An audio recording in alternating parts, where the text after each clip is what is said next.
Hello, everybody, and welcome to this World Rowing production presenting you the finals of the Olympic Qualification Regatta. I'm Martin Cross, with me, Australian Olympian Sarah Cook, and we are now looking at the start of the women's pairs, which is the first race that we will see, determining which two crews will go through to the finals, not to the finals, but to the Olympic competition in Tokyo.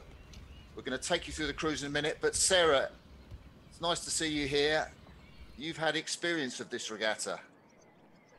I have had experience at this regatta, Martin. It's making me nervous. It's bringing it all back. I mean, it was 9 years ago now, before the 2012 Olympics, that I was doing this in the Australian Women's 8. So I really know how these athletes are feeling at this moment. But we'll talk more about that as we go through this morning's racing. Of course, the finals brought a day earlier due to poor weather conditions predicted for tomorrow. So it's been a big, rapid change for all of us, including us here at the broadcast, getting ready to bring you these finals. So a mammoth effort from World Rowing to get these finals to you live this morning. But we're all very much looking forward to seeing the final Olympic berths up for grabs at this final Olympic Qualification Regatta in the majestic Lucerne. Absolutely, and you can see conditions there quite idyllic, really. The times are around about 30 seconds slower than the world's best times. Nobody's really going to be concerned about times today, in as much as it's all about positions. There's only one event, the lightweight women's double scull, where there are 3 crews through to the Olympic Games. The rest of them, it's just first 2. And there we can see the start of the women's pairs. And we'll take you through a lane introduction, but we've got on the far side the Netherlands, then Chile, then Russia and Denmark in the center lanes. Then coming closer towards us, we've got the Croatians, and outside we have the Czechs. I think we might get a chance for a lane introduction, but you can see conditions at the start. Really nice, aren't they, Sarah? Amazing conditions. I mean, it's hard to believe that you could have poor conditions in Lucerne, although I have been caught in one of those snap summer storms out on the Rotsee, so I know how fierce it can be, but it's hard to believe, looking at these conditions, that tomorrow is unrowable.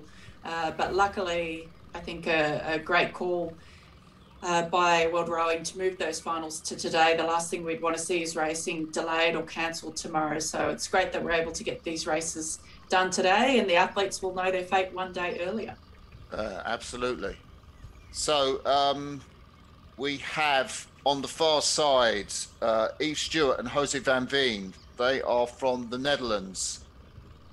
And in lane 2 next to them we have the twins from Chile, Melita Abraham and Antonia Abraham. And then we can just see in lane 3 the fast Russian pairs, Vasilia Stepanova in the bows on the right of your picture, and then Elena Orobenskaya, the stroke woman of the 8. Here's an interesting pair, Sarah, the Danes in lane 4, with the Olympic bronze medalist Hedvig Rasmussen in the bows, and the Olympic silver medalist from 2012 when you were in the games, Sarah, V. Ubi Eriksson in the single scull. Now in this pair, very fast pair, the Djokovic twins from Croatia in lane 5, and then closest to us in the camera, Anna Santrakova and Paulina Flamikova from the Czech Republic. So just a reminder, as the starter calls them forward, just 2 crews will qualify for the Olympics from this contest. And interestingly, Martin, for Fie Ubi Eriksson, she actually qualified for the London Olympics at the final Olympic qualification regatta back in 2012, going on to win the silver medal. And Kim Brennan also qualified through the final Olympic qualifier in 2012 to win the bronze medal at the London Games. So we know that even though these athletes are competing at the final qualifiers, it really isn't a marker on whether they'll win a medal or not. And we see a number of crews go on from this event to win Olympic medals. So we're looking at the Danes there. The Danes are about 4 or 5 meters behind the early race leaders. That's the crew to their right. That's the Russians. And we're just looking at the Croatians there. Croatians actually around about 5 or 6 meters behind the Russians. It's Russia, leading out in front. We're looking at Croatia and Denmark as they go down the course in the first 500 meters. Maybe a slight holding breeze there, Sarah. Yeah, a little bit of breeze, it looks like there on the course. A little bit difficult to tell at the moment, but I mean, pretty good conditions, particularly with what's forecast ahead. But it's an interesting field, this one. As you said, Denmark, I think, are probably the hot favourites based on the experience of Rasmussen and Eriksson, and both being Olympic medalists. But Russia, we've seen some very strong results from a number of their crews at this regatta, and of course Stepanova is a name that we've come to know over recent years, but the Chilean pair as well, the Abraham sisters. So this is actually a really tough women's pair final. It'll be interesting to see who can get through. Yeah, really interesting. And there's a shot you can see from our camera at the start. We're going to pick them up from the camera at 1,500 meters. But you can see the FISA race graphic there. We have the race leader at the moment rating 37 strokes a minute. Through the first 500 meters in 1:46.85, the Russians. And, well, Fiyubi Eriksson, I guess, one of the favourites to take second place, in fourth place, a couple of seconds down on the Russians. So if you're watching this and you're really cheering for Fiyubi Eriksson and Hedvig Rasmussen, I don't think you have to worry, because I reckon in the second 500 they're going to come through. There's our camera pointing out in the 1,500 metre mark, and you can see the crews coming slowly towards us. On the far side is the Netherlands, then we have Chile, and then Russia, the race leaders. I think you can see them with a clear lead. The Danes, Croatia, and closest to us, the Czech Republic. So we wait for those cameras to pick us up. But at the moment, Sarah, it's still Russia in the lead. Look, and it's a long race, the women's pair. I've certainly found myself spending a few too many bickies in the first half of the race and then paying for it in the second half. So it's a long race. A lot can happen. I think you're right. The experience of that Danish pair, I think, will really bring them through in the second and third quarters of this race. The Russians, they're looking pretty strong throughout this regatta. And as I said, the whole team obviously capitalising on the COVID situation over the last year. But some very strong Russian boats here at this regatta. The Chilean pair and the Croatian pair, both young, hungry teams. And I think you can never write off those young crews. They could pull something out of the bag here. Yeah, the Chileans just 23, the Abraham twins, and they are really going toe-to-toe with the Danes. In the centre, you have the Russians. On their left, you have the Danish crew, and the Danish crew are now just about 6 meters behind the Russians. The Chileans are about 6 meters behind the Danes. So the Danes, as we thought, Sarah, have come through into second place. Camera closing up on the race leaders. You can see how close the Chileans are, just a little bit behind. The Chileans on the right of that picture, the Russians in the center, and then the Danes, Fiyubi Eriksson in the stroke seat. Fiyubi Eriksson, 36 years of age. Hedvig Rasmussen, just 27. And you can see the boat graphic there, the Russians out in front. Yeah, the Russians still in front, but the Danes have eaten into that lead. They were almost 2 seconds down through the first 500, but that's closer to 1 second now. So we can see the Danes chasing down the Russians, but very close. In third position is still the Chilean crew in lane 2. They're about 17 meters behind. That won't mean a lot to a lot of people, but that's all we can give you in terms of distance markers at the moment. Currently sitting in fourth position, it looks to be the Croatian pair, with the Czech pair in sixth and the Dutch over, the Czechs in fifth and the Dutch over in sixth position as they come through the 1250 metre mark. Russians look really good, just pushing it off that send at the finish. They've got the boat nicely set up and they've really got a sweep on the finish. You can see the Danes there as we come up to 1,500 metres, the boat tents in the background just after halfway. But the Danes trying to push through. I guess Fiyubi Eriksson, Hedvig Rasmussen will want to make sure of the wind, you think, Sarah, or are they going to be looking at the Chileans to their right in third place and think we've got them now? Yeah, look, I think these two crews are probably feeling comfortable out in front, but you would be just wanting to put as much distance into that third place boat as you can. I mean, the last thing you want to do is to have a slip up or catch a bit of water and find yourself back in the fight for a qualifying position. But it certainly looks as though it is the Russians in the lead, but the Danes just down in second position at the moment, only 3 meters separating them. So that's about a canvas between these two crews. I would think that FOQR Eriksen and Rasmussen, Olympic medalists, they would be looking to take this in their stride as they peak for the Olympic Games in Tokyo later in the year. Well, these Russians in the centre lane leading the race, I mean, they're rowing really well, but the Russian team has been a revelation at this regatta. Not so tremendous at the Europeans. I mean, maybe outside Hanna Prack-Hansen, the Russian sculler that seems to have come from nowhere to win the European title. But certainly the Russians seem to have done something to put them in at the head of, you know, so many fields in this regatta. Yes, we've certainly seen across a number of boat classes, as you've said, Martin, in the pair. We've seen a very fast men's double from the Russians this morning. That unbelievable performance from the Russian single sculler at the Euros. So a number of boat classes that they're featuring in heavily here. We can see the Danes, they've been desperately trying to push back. I thought that they might be able to do it, but the Russians sitting on 40 strokes a minute, the Danes down on 35. So just not quite having that high rate to be able to catch up to the Russians here. Will they make it through in the dying stages? I'm going to be interested to see the celebrations of both crews. Are they going to slump over their blades, or are they going to go, what, arms in the air, we've done it, we're at the Olympics. There's Russia, takes the Olympic qualification slot. Denmark takes a second. Big slap on the back there. Hedvig Rasmussen slaps FOQR Eriksen. Delight, I think, in her. The Chilean pair, the Abraham twins, miss out. Croatia and the Czech Republic coming over the line. And then I think the crew from the Netherlands going to be in 6th place. And really, all those crews are eliminated now from the Olympics, apart from the first 2. I mean, it's brutal, isn't it, Sarah? It's absolutely brutal. And I think this is the thing about this regatta, unlike any other. Your focus is so different. When you turn up to a World Championship, a World Cup, an Olympic Games, everyone has different goals, different, I guess, aspirations for the event. Some people might be there for experience. Some people might be there for the gold medal. But with this, you're only coming to this regatta for one purpose, and that's to qualify for the Olympic Games. It's called the Regatta of Death. That's what we all call it. And that's what it is. You know, as soon as you cross the line, you're going to the Olympics, or that Olympic dream is over.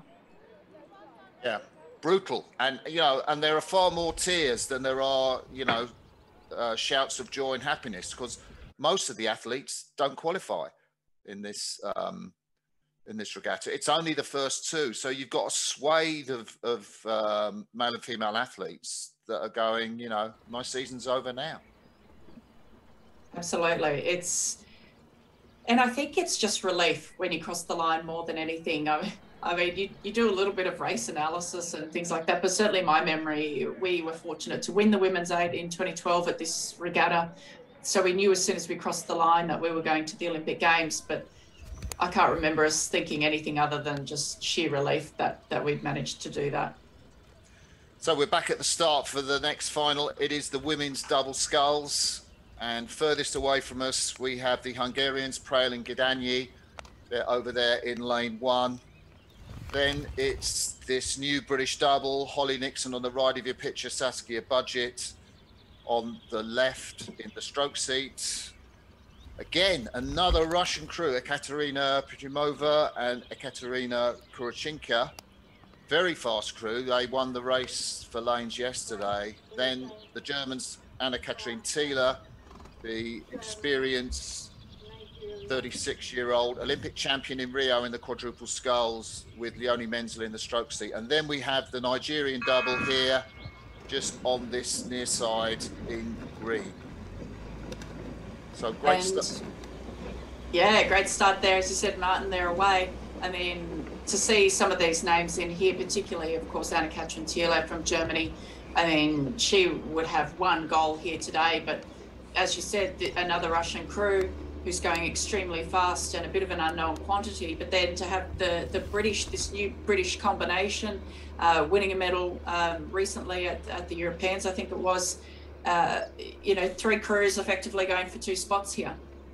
Yeah, well, the British beat the Germans in the Europeans, Anna-Catherine Thiele and Leonie Menzel, and I think they finished in 5th place, but they have picked up speed. This is going to be a race between the German and the British double. I think the Germans like to go out quickly.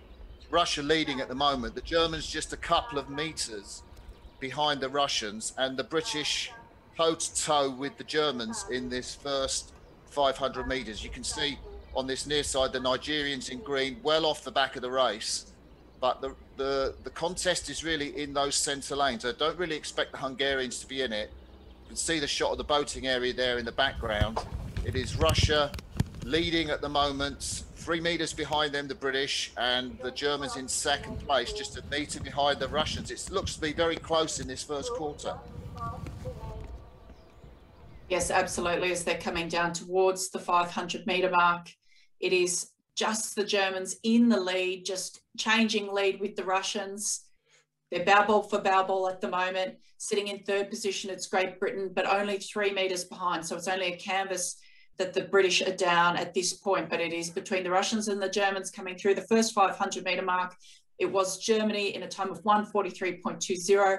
Russia through 0.1 of a second behind in 2nd, and Great Britain only 0.42 of a second behind in 3rd. The Hungarians in 4th, 1.87 behind, and Nigeria in 5th. So very tight in this first quarter of the race. Yeah, I think if you're watching this and you're in Germany, that's really the way Anna-Catherine Thiele and Leonie Menzel like to race, fast out. They don't quite have what it takes at the finish, so they'll need a little bit of a gap. If you are watching this in Britain and you're a fan of Holly Nixon and Saskia Budget, I think they will have pace through the middle and they will hang on to the Germans. I'm not sure if they'll get through the Russians on yesterday's results, but you know, they are a really good crew, and Russia out in front. I would just say, Sarah, personal interest, Saskia Budget, who is the stroke of the British boat, the 24-year-old from Tideway Scullers Club. I did row with her dad in the Los Angeles Olympics, where we took a gold medal. And so I'm declaring a slight emotional connection with the British double at this point. I think that's okay. You'll hear some heavily biased commentary from me in a few races' time when we see the Australians as well. So I think people have got to expect it from us, Mark. But that is very special, though, and I'm sure everyone back home watching this race with great interest. We can tell you that currently it is the Russians in the lead. The Germans are in 2nd as they come through the 1,000 meter mark, 1.31, and very close in 3rd is the British, 2.84 of a second. So that's about a boat length by my reckoning. Yeah. So very tight, a boat length separating these 3 crews. Who is going to take this in the 3rd 500? I mean, that's what it's going to come down to in this women's double here. That's a great shout. And I think, you know, this is where the British have got to be strong. They can't leave it all to the last 500 metres. The Germans have made their mark. They've got that distance, probably, what, around about as you said, 1.8 seconds, nearly a boat length on the British. As we look there, you can see in the centre lanes, the Russians. To the Russians' left, it's the Germans, Leonie Menzel and Anna-Catherine Thiele. And then to the Russians' right, it's Nixon and Budget from Great Britain with the dark blue tops on. I did think the British double would have the best chance of qualifying. They had beaten the Germans at the Europeans, Sarah, but at the moment they are in 3rd place and there are only 2 boats going through to the Tokyo Olympic Games in this contest. That's right. A bit like the last race that we saw with the women's pair, very close between those top 3 boats, but even closer in this women's double, and another Russian crew leading the field here in the middle of the course. They look really long, the Russians. The British up at 37. You can see 1st and 3rd in that place, and you can see the British have got an awful lot to do if they are going to get through the Germans. We're not at 1,500 metres yet, but I'd say the Germans have rowed a really good race. That's a fantastic scull. The Germans are moving through here, Mark. The Germans are moving through. Here we go. Last 500 metres. That's what it came down to. The 3rd 500 in this women's double race as the Germans now bow ball for bow ball once again with the Russians. Anna-Katrin Thiele, Leonie Menzel, are they going to take this race? It looks like the British are going to have an awful lot of work to do in this final quarter. They're now 25 metres down. I think that might be insurmountable for the amount of time that we have left with these two boats, the Russians and the Germans, out in the lead and currently in the two qualifying positions. Heartbreak for the British in third. Do they have anything left in the tank? Yeah, I don't think, unless we have an upset from one of those first two crews from Russia and Germany, that the British are going to qualify. They will experience that heartache of coming in third place. It's a turnaround from the Europeans. You can see the three leading crews there. Russia in the centre, to their left. It's Germany, the crew of Anna-Katrin Thiele and Leonie Menzel from Viking Leipzig and Ruder Club Germania Düsseldorf, coached by Tom Affelt. And I don't think they've been quite able to get through the Russians. The British are sprinting, but I think they've left it too late. You can see that gap. It is the Germans in the lead at the moment by about a canvas, I think. Even less now, actually. No, it looks like they're bow ball for bow ball still with the Russians. Up on 38 strokes per minute, the Russians, the Germans on 36 strokes per minute. They're really chopping and changing the lead in this last 250 metres, but both boats have clear water now on the British in third as they're coming down to the line to try and seal these two Olympic qualification berths.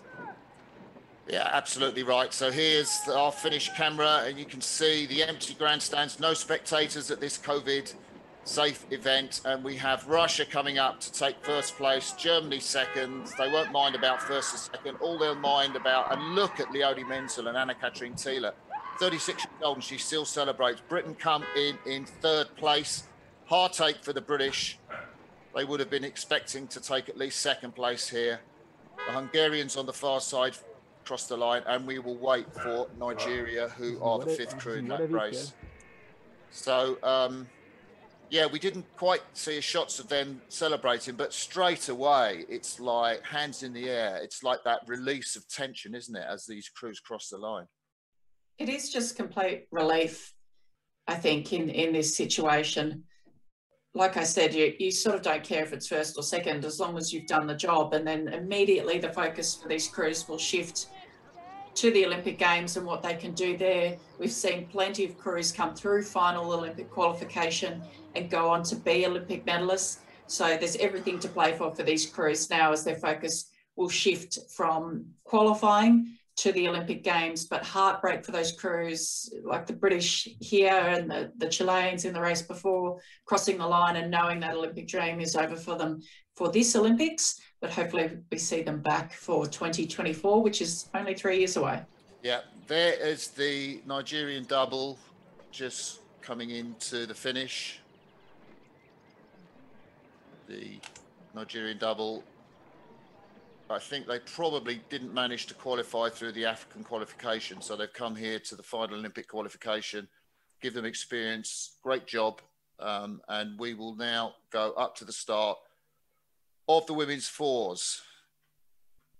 Over on the far side is the Ukrainian crew in the stroke seat, Elena Buriak, and powerhouse on the ergometer, she certainly is. Then we have the Chinese in lane 2 in that distinctive red. Next to them, one of the favourites, the Irish crew in green, from right to left, Keogh, Lamb, Murta and Hegarty. Then we have the Italians, came through yesterday in their repechage, stroked by Aisha Roshak. Another good Russian crew in lane 5. And then closest to the camera, it's the Czechs, stroked by Anna Zabova, with the white hat on the right of your picture. That's the lineup in the women's fours. A reminder, if you just tuned into this World Rowing production of the final Olympic Qualification Regatta, we don't quite have all the cameras, all the bells, side following cameras, but we are taking you for the first time of this final Olympic Qualification Regatta, the Regatta of Death, into the heart of the action as much as we can. I'm Martin Cross, with me Sarah Cook, Australian Olympian, and we have just seen the women's fours off the start. Which two will go through to gain a place for Tokyo? Yeah, this is going to be a really interesting women's four race. Of course, the women's four back in the Olympic Games after quite a long hiatus. I think 92 was was it the last time that the women's 4 was in the Olympic Games? So it's great to see it back. And of course, gender parity for rowing at the Tokyo Olympics for the first time ever, which is fantastic to see. So a great event. I love the 4, and I'm so glad to see the women's 4 back in the Olympic program. But as we can see here, a great shot across the course, the beautiful Lucerne. Very sad not to be there this year, but fingers crossed for future years. But the race leader is Ireland at the moment, up on 41 strokes per minute, currently sitting in second. It's very close between the Chinese and the Italians and the Ukrainians. So 3 crews locked together in second, and then the Russians currently sitting in 5th with the Czechs in 6th. Umpire steering somebody there. Maybe that was just looking over one of the crews coming out of their lane. Couldn't quite see who that was. As you heard Sarah say, the Irish are leading at the moment, and in second place, it's Ukraine and China, sort of about 6 or 7 meters behind.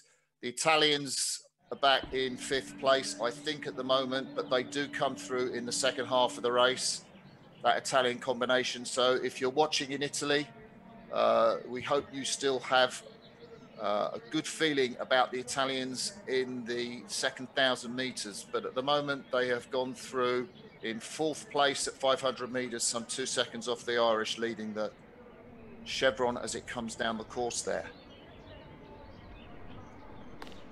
Yeah, so we had a mad rush to reorganise our video streaming team today. So we plan to have 6 cameras to show you all of the action, but we're down to only a couple. So we weren't able to get all of the cameras up and ready for you. So Martin and I will do our best to get those racing results to you live through our information system here so that you know what's happening.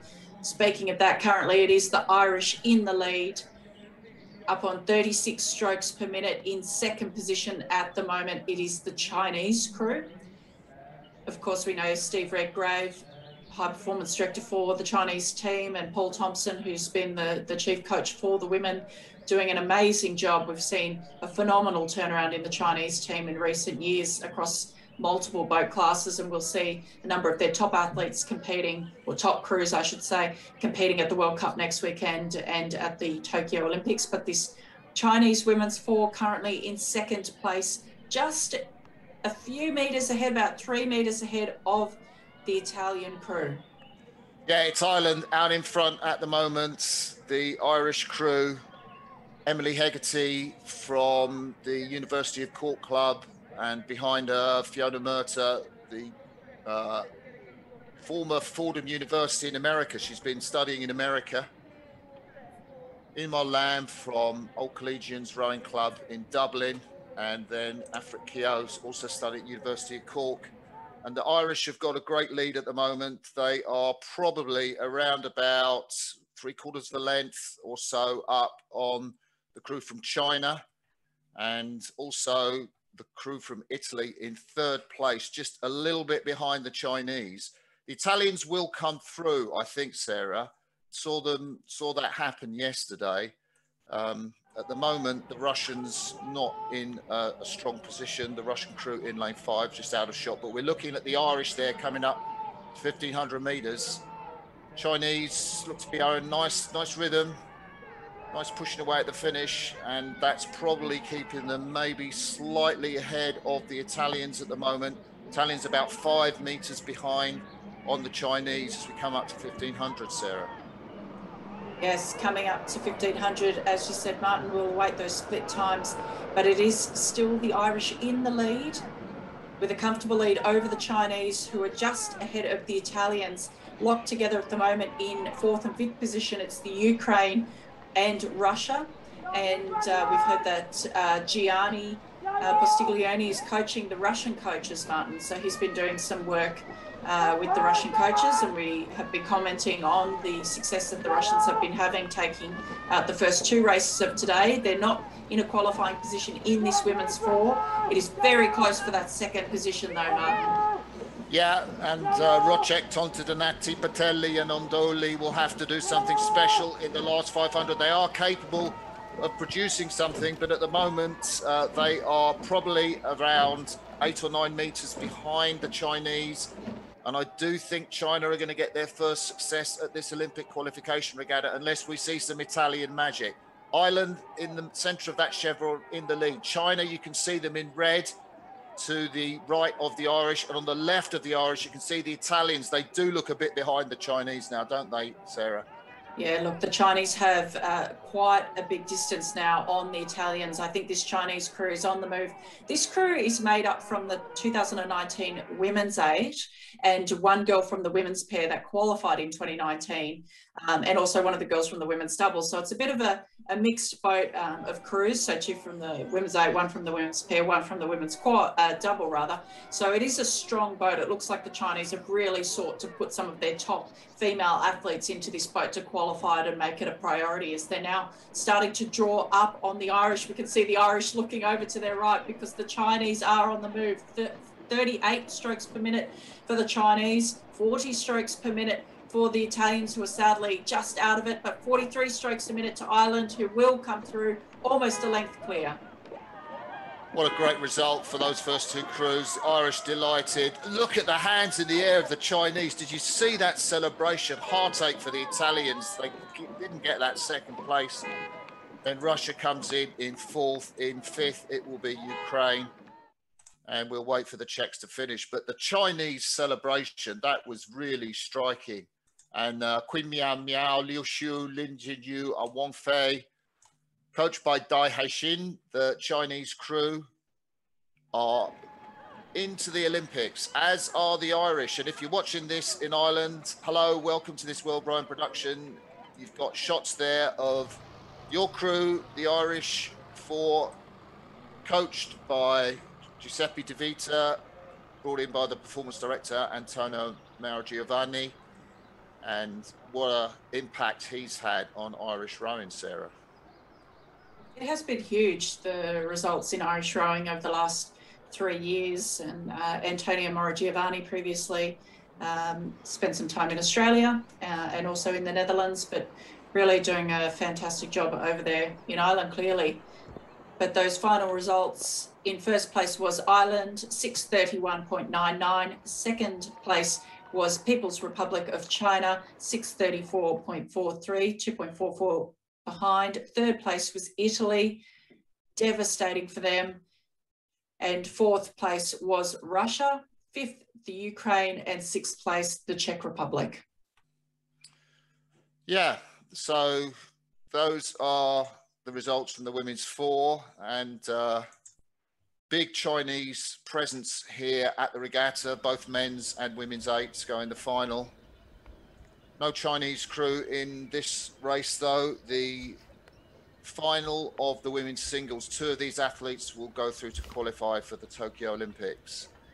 And we're going to take a look at the far side. Eva Karpinen, very famous name in rowing. Her dad, 3 times Olympic champion in the single sculls, on the far side, the 34-year-old. Next to her, well, don't get much younger than this, 19 years of age, gold medalist from the junior championships on the Tokyo course, Alexandra Foster. Next to her, Tatiana Klimovic. Normally we see the Belarusian in the double scull. She's here in the single, got a decent speed as well. Chiho Yokinawa from Japan, with the white cap on, just looking around at the course now. She was at the Asian qualification, didn't qualify because of the qualification rules there. Japan had to select which boat that they were going to send, so she's here. She's got a real chance in this race. Aneta Kiridu, again, another sculler with a great pedigree, the 22-year-old Greek sculler. Giovanni Postiglione working with her too. And closest to us, we have Diana Dimchenko. Sometimes can be a little bit erratic in the way that she sculls. She's had some great results. Not so good yesterday in the repêchages on an outside lane. If she can get herself together, then she has got a chance maybe of grabbing second place. But that is your field in this final of the women's single sculls. And their way here in this women's single scull, of course, 2 places progressing through to qualification for the Tokyo Olympic Games. Diana Dimchenko, who you were just speaking about, Martin, from the Ukraine, actually competed at the World Rowing Beach Sprints and Coastal Championships Oh wow! Back in 2019, picking up some medals in the coastal, certainly the double and the single, I recall. So perhaps if that becomes an Olympic event down the track, we might see her make the switch over. But she's here doing the women's single scull in the flat water for the Tokyo Olympic Games. She's currently sitting just off the pace, which is with Japan in lane 4. Currently the race leader on 34 strokes per minute. Yeah, Yonekawa, she's had that experience recently at the Asian Qualification Regatta, held actually on the course in Tokyo, Sarah. And Xavier Dorfman, former French Olympic champion, I think for lightweight fours in Sydney, runs that Japanese program. He's not actually coaching Yonekawa. That's Aikio Yoshida who coaches her. But, you know, she's had racing experience and she seems to be getting back through this regatta. Japan leading at the moment and 4 meters over the young German. And the young German's quick early on. She tends to fade a little bit, as you might expect. But if Alexandra Foster makes first 2 places, I mean, that's going to be sensational for a 19-year-old sculler to get into the first 2. Absolutely. That's incredible maturity. Yeah, Alexandra Foster from Ruder Club Manchester. I haven't heard of that club before, coached by Sebastian Kleinsorgen. And you can see the chevron there. So Alexandra Foster is, well, she's, if you count in from the right of your picture, she's just in that lane 2, just one across. Then to her left, it's Tatiana Klimovich, the Belarusian. Then the race leader, still, I think, from Japan. Klimovich is about 8 or 9 meters behind the Japanese, Yonekawa. The Greek sculler is toe-to-toe with the Belarusian. It's all very close, actually, here through the first 500 meters. Just a little bit of a lead. So Yonekawa had about 0.25 of a second lead over the German sculler. So Germany in second place, all to play for in this second 500 meters, though, Sarah. Yes, very tight coming through. 152 was Yonekawa from Japan in first position, just 0.25 of a second behind was Alexandra Foster of Germany. As you mentioned, in third, Tatiana Klimovich from Belarus. And then in fourth was Kiridou from Greece. In fifth was Diana Dimchenko of the Ukraine. And in sixth was Eva Karpinen in sixth position.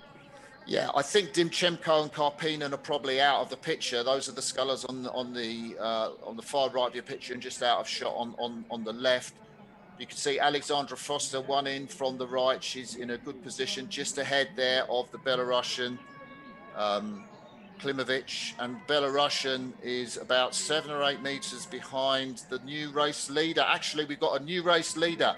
Kiridou from Greece has come through and taken the lead from Yonekawa. The German sculler is now in third place, I think, as we come up to the 1,000 meters. This has been a big second quarter, Sarah, for this race.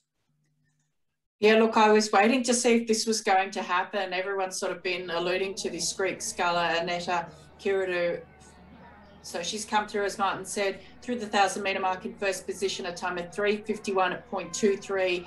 Huge second 500 that she put in there. In second position, it is Yonekawa, still from Japan, in a qualifying position, but very close behind her is Tatiana Klimovich from Belarus in third. The young German has now moved back into fourth position, so perhaps putting a bit too much out there in that first half of the race, but a big push there from Aneta Kiridou, now taking this race and starting to extend her lead. Yeah, we can't quite see Kiridou on shot there, but we've got the German. You can just see those distinctive German blades, the red of Belarus, of Klimovich. This race is rocking, actually. Really rocking. I think you've got Eva Karpinen there on the far side. She's out of it. I don't think she's going to grab a first 2 place, but this is off camera at the 1,500 meter mark, and you can see the scullers coming past the boating area there. See the red boys just delineating about 750 meters to go. And just to confirm, out in front, it is the Greek sculler, Aneta Kiridou. She is imperiously leading this race. The 22-year-old got a bronze medal at the in the singles at the Poznan Euros in 2020 and took 6th place in the final of the Euros in Varese. But look at the way she's got a real shove off the finish there, isn't she? She's really dominating this race now. And Yonakawa's got a lot to do if she's going to come through. Klimovic is in 2nd place, the Belarusian. She'll be really pleased she's made that move from the double scull into the single scull. Yonakawa has got a bit of a finish though, but she did go out quick, didn't she, Sarah? She went out incredibly fast in that first 500 metres and is maybe paying the price for that now, because it is a huge lead to Aneta Kiridou from Greece, currently in the lead. Just with an ever so slight lead in 2nd position over 3rd is Tatiana Klimovic from Belarus. Japanese sculler Shio Yonakawa currently in the 3rd position. You said she's got a sprint, Martin. Does she have anything left here in the dying stages? She's running out of time as they're coming down towards the 1600 metre mark now. Yeah, so in the lead, it is Aneta Kiridou from Greece. And then she has got a decent sort of over a clear water lead over the Belarusian. And then the Belarusian has got a decent lead over Yonakawa. It looks like Klimovic, it looks like Kiridou for the 2 qualification places for the Tokyo Olympic Games, and heartache for Shiho Yonakawa, the Japanese sculler. You can see her there in 3rd place. There's Kiridou in the lead, in the sort of center of your picture. To her right, it's Yonakawa. And then one further across, it's Klimovic. Klimovic is sprinting for the finish, and so is Alexandra Foster, but I don't think she's going to get back. I think Foster might be coming through Yonakawa, Sarah. It's hard to see here at the moment, but it does look like Yonakawa still has a relatively handy lead over the German, but the German has stopped. The German has stopped rowing, so I'm not sure what has happened there to Alexandra Foster from Germany. She's stopped rowing. It is Aneta Kiridou from Greece in the lead. In 2nd position, moving up, in fact, into that lead is Tatiana Klimovic from Belarus. In 3rd position, it is Yonakawa from Japan, who sadly is going to miss out on a qualification position here. Kiridou takes the wing. She's going to celebrate. Head in hand, she does. And there, Klimovic takes that 2nd place. Yonakawa misses out by a fraction in terms of clear water. Dimchenko comes in 4th place. And then we have Eva Karpina, I think, on the far side. Alexandra Foster gave her all in the first part of the race, probably found the pace a bit too hot, and she stopped sculling, as you heard Sarah say. If you are just joining us for the first time on this World Rowing production, welcome. This is the final Olympic Qualification Regatta, aka the Regatta of Death. And I'm Martin Cross, with me, Australian Olympian Sarah Cook, taking you through these races. There is the race winner. Oh, yeah, and I think that's probably maybe her supporters on the far side. Maybe the coach was following on a bike, and Kiridou waving to the crowd. She's delighted. Yes, we can hear some very excited supporters or coaches or fans over here near the camera. So that's what's coming through on your feed there. As we move now down to the start of the women's quadruple scull, just 4 starters in this event, Martin. Yes, and I think on the far side, we've got sort of probably 3 of these crews going to be right up there. One of them will be the Ukraine, and on the far side, stroked by Katerina Dudchenko. But you've got Anastasia Kozenkova, Diana Sebrinskaya, and Natalia Mikhailova, 2 from the 2012 winning quad in London in 2012 at the London Olympics. The Norwegians in lane 2, stroked by Maya Emily Lund. Then it's the Australians. Do you want to talk us through this boat, Sarah? Sure do. In the Aussie boat there in the bow seat, we have Rhea Thompson. In the 2-seat, Rowena Meredith, Harriet Hudson in 3-seat, and Caitlin Cronin in the stroke seat. A new lineup here, but a strong combination who's had some great results through the selection trials and into this event. Closest to us, we have the French, Lenati Jacquet Belliol and Ernaud, and that crew coached by Camille Rib. Very strong French boat. We saw them at World Cup 1 in Zagreb, decent result there. French, not quite in the reckoning at the Europeans, finished in doubles and sort of quads. There's a mix, so they've changed their crew since then. So there's the French as they blast off. French not medaling, but come back into form of late. So I think it's going to be close between France, Australia and Ukraine. I'm not sure if the Norwegians got the pace to get into that field, Sarah. Yes, it's going to be a very interesting race as we move down the track here in the women's quad. I think for me, the Australians will be one of the crews to beat in this race. They're currently the race leaders. They're up at 40 strokes per minute, just over the French. So they have about a canvas over the French, who are in lane 4. They've really had a quick start out ahead of the Ukrainians and the Norwegians. So really trying to cement this as a 2-horse race in the very early stages of this race, Martin. Yeah, they certainly are. And we've got Andrew Randall as the coach of the women's quad. Is he just looking after them over here, or has he been coaching them back in Oz, Sarah? So Andrew Randall has been coaching the women's quad for the last few weeks, and if they qualify, he'll be looking after them through to the Olympic Games as well. Yeah, the Australian women based in Penrith, the Sydney Olympic course from 2000, under the guardianship, I guess, of head coach John Keogh. And the Scullers are based at Penrith too, I guess, Sarah. Yeah, that's right. So we have in our system, the men are currently based down in Canberra at the Reinhold Barchi National Training Centre. The women are up at the Women's National Training Centre, the Georgina Hope Reinhardt National Training Centre up in Penrith, and it's Sweep and Scullers there together. As you said, John Keogh is the head coach, Ellen Randall and Tom Westgarth, his assistant coaches, and now Andy Randall looking after this women's quad, aiming to take them through to the Tokyo Olympic Games. And they're putting in a great race here. They're currently the race leaders, and I would say half a length clear on the second place French at the moment. Not too far behind though are the Norwegians, currently in third. Ukraine looking like they're not really in the hunt at this early stage. They've come through the first 500 metres now. It is the Aussies currently in the lead and looking to extend, down on 36 strokes per minute. So we'll see how this second 500 unfolds. Yeah, and just a word, you can see on the left of your picture in second place, it is the French crew, stroked by Emma Lunati from Grenoble-Aviron, 22 years of age. The youngster, well, one of 3 youngsters in this crew, Margot Bayeul in the 2-seat from Le Havre, and Violin Aeronaut from Armentières, just 21 years of age. So it's a young crew that Camille Ribbs has put together with under the watchful eye, no doubt, of Christine Gosser.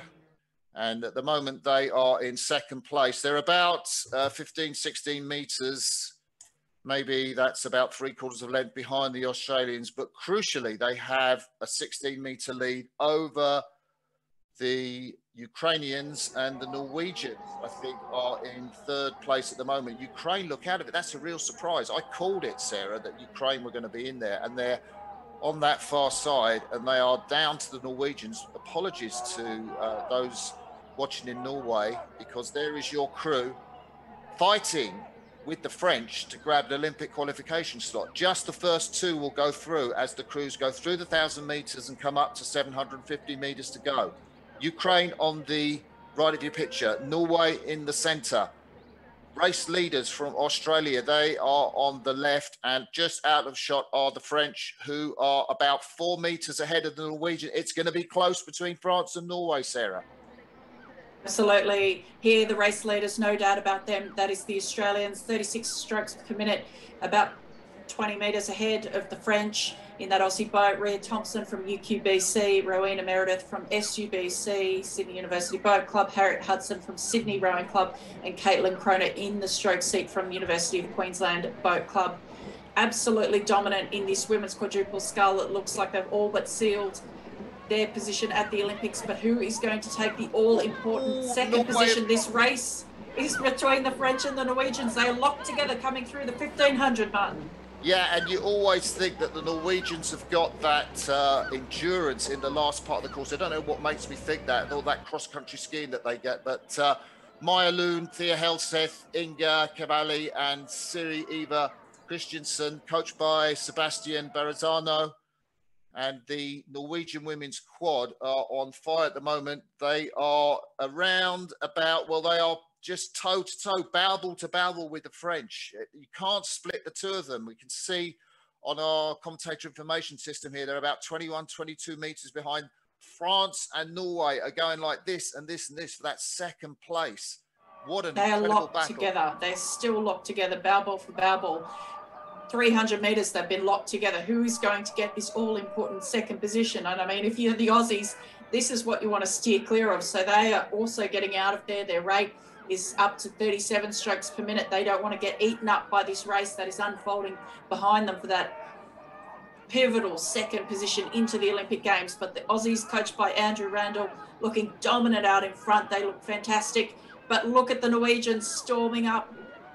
Yeah, just led by Maja Lund in the stroke seat, the 26-year-old, more experience in the Norwegian boat. I think they are storming up at the moment. The Norwegians just slightly losing out to the French. I think the French have maybe just got a little bit of a lead. There's the French coming into the shot. The French have got a lead on Norway. Australia out in front. It's France that will qualify in second place. The French just sneaked through the Norwegians. Oh, and look at the celebration from Emma Lunati, the French stroke woman there, 22 years of age, and she's going to be in the Tokyo Olympics. She realised Norwegians were so close there, weren't they, Sarah? Amazing race. I mean, it is great to see the French and the build that's been happening in the women's French squad over the last few years, and fantastic to see the French quad getting through to the Olympic Games. But what a dominant race there by that Australian women's quad. It's a young quad. And it's so great to see them here. I think the first Olympic Games for all four of those young Aussies in that crew, Ria and Harriet, not long out of under 23s. So a fantastic effort by that Australian women's quad to seal their spot through. And just for a shout out to the Aussies, I mean, it's a big effort for any crew that's come, particularly from overseas, the Aussies, the Kiwis, the Americans. For the Aussies and the Kiwis, they'll be looking at 2 weeks hotel quarantine when they get home. So they'll have 14 days in quarantine to have a think about this before their Olympic campaign can kind of begin. Yeah, that's absolutely right, Sarah. I think big shout out to those continental crews. It's the first time we've seen them in Europe because of COVID. I think of the Chinese travelling too, having to acclimatise to jet lag. It was a great performance by the Australian quad, as you said. But félicitations à la Française, l'équipe française, deuxième place.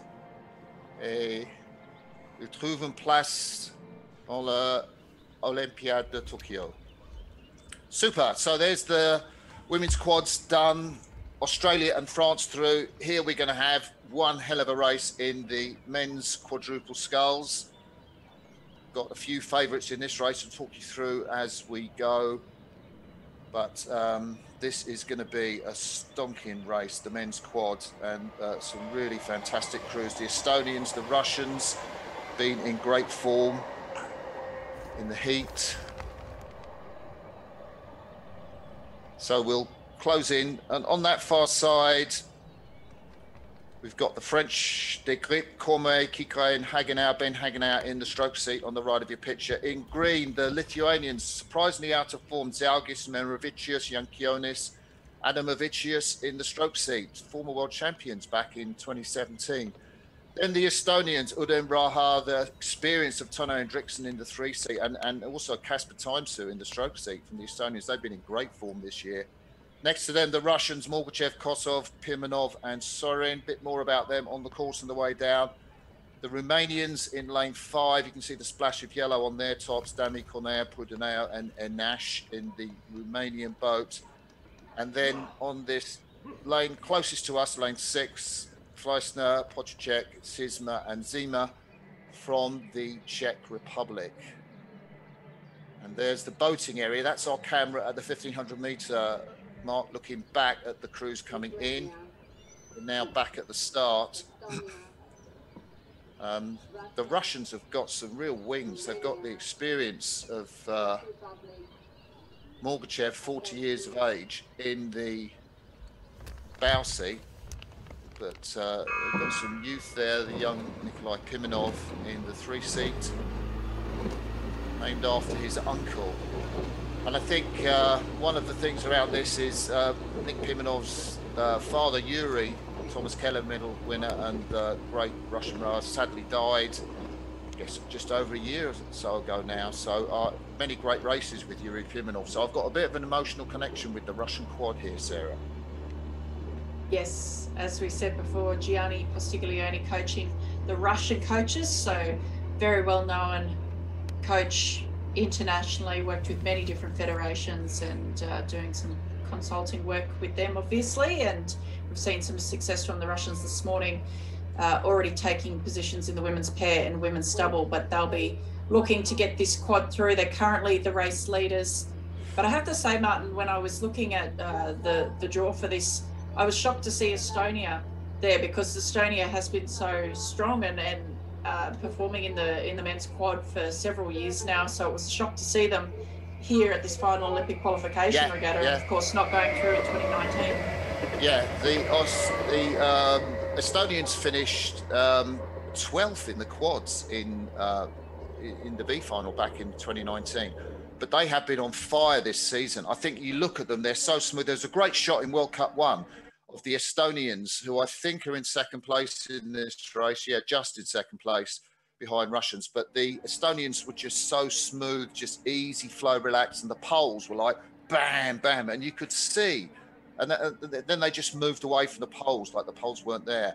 And they have been a revelation this season, the Estonians. They took a bronze medal in the Europeans. They won that World Cup 1 in Zagreb, and they are really on fire. But at the moment, the race leaders are the Russians. Another Russian crew leading a race, Sarah.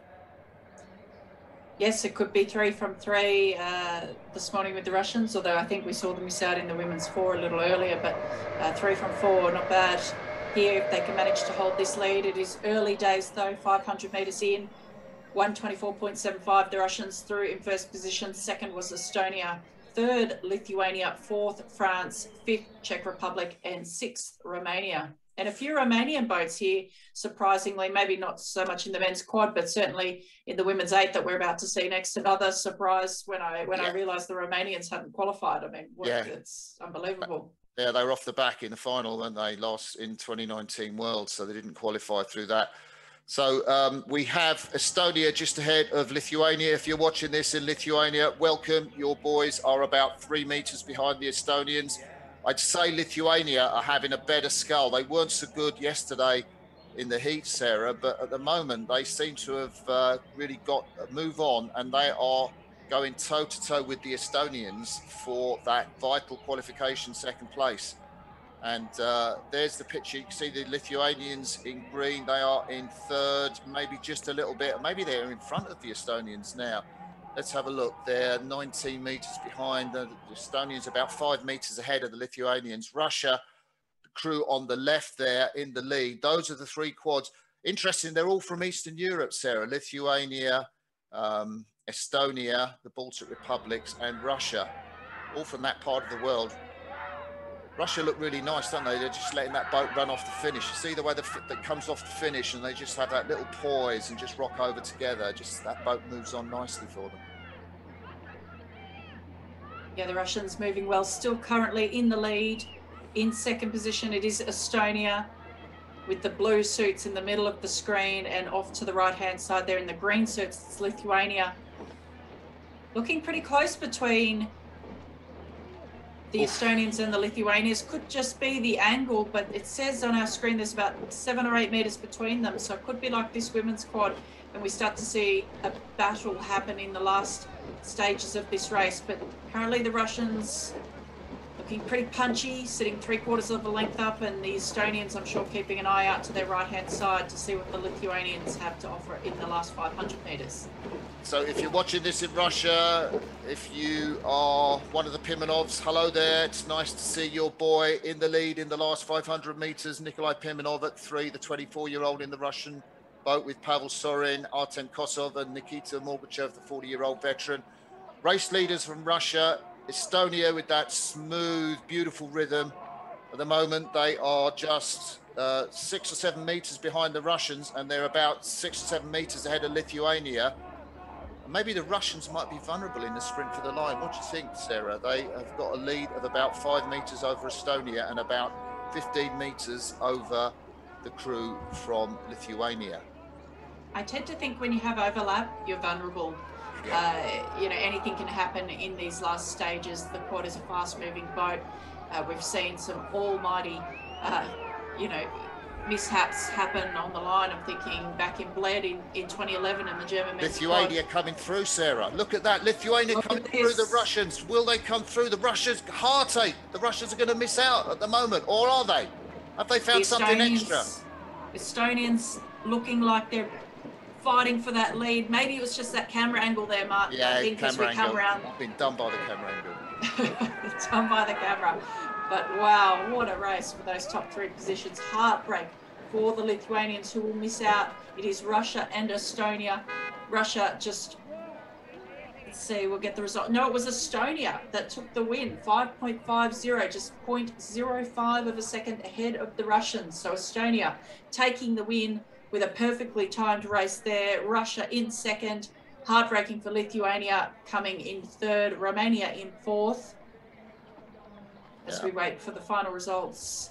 Fifth was the Czech Republic, sixth was France. One thing I'm pleased at is I'm interviewing Kasper Timesoo next week, and I was really hoping that he qualified so he wouldn't be miserable on the interview, Sarah. Yeah, there's nothing that kills a rowing interview. You know, I was done by, you know, normally you think as rowing commentators, you sort the angle out, but I really did think the Lithuanians were coming through there. And it's a tricky one. It's a tricky one, but yeah, you got it right there. So Russia take the first place, Morgachev, Kosov, Pimenov and Sorin in the quadruple sculls. And then, well, there's a few veterans in that Estonian boat. Tony Hendricks, 41, Kasper Timesoo, 34. Ala Raiha, 37, all of them in that quad that finished third in the Rio Olympics. They're in the Olympics again. Yuri Mik Udam, 26 years of age, up in the bows. And those two quads are going through to the finals in Tokyo. Well, not the finals in Tokyo, the Tokyo Olympics. Haven't made the finals yet. Got a little way to go before that, Mark, but I think they'll all just be very happy to be getting an Olympic berth at this point in time. But what a row from the Estonians there. They just timed that perfectly to take that race win over Russia. But I think seeing the Lithuanians really finishing quickly, nothing gets you moving like a crew coming down on you like that. But Romania in fourth position, we can see them on screen there, missing out on a place in the men's quad for the Tokyo Olympic Games. The Regatta of Death is...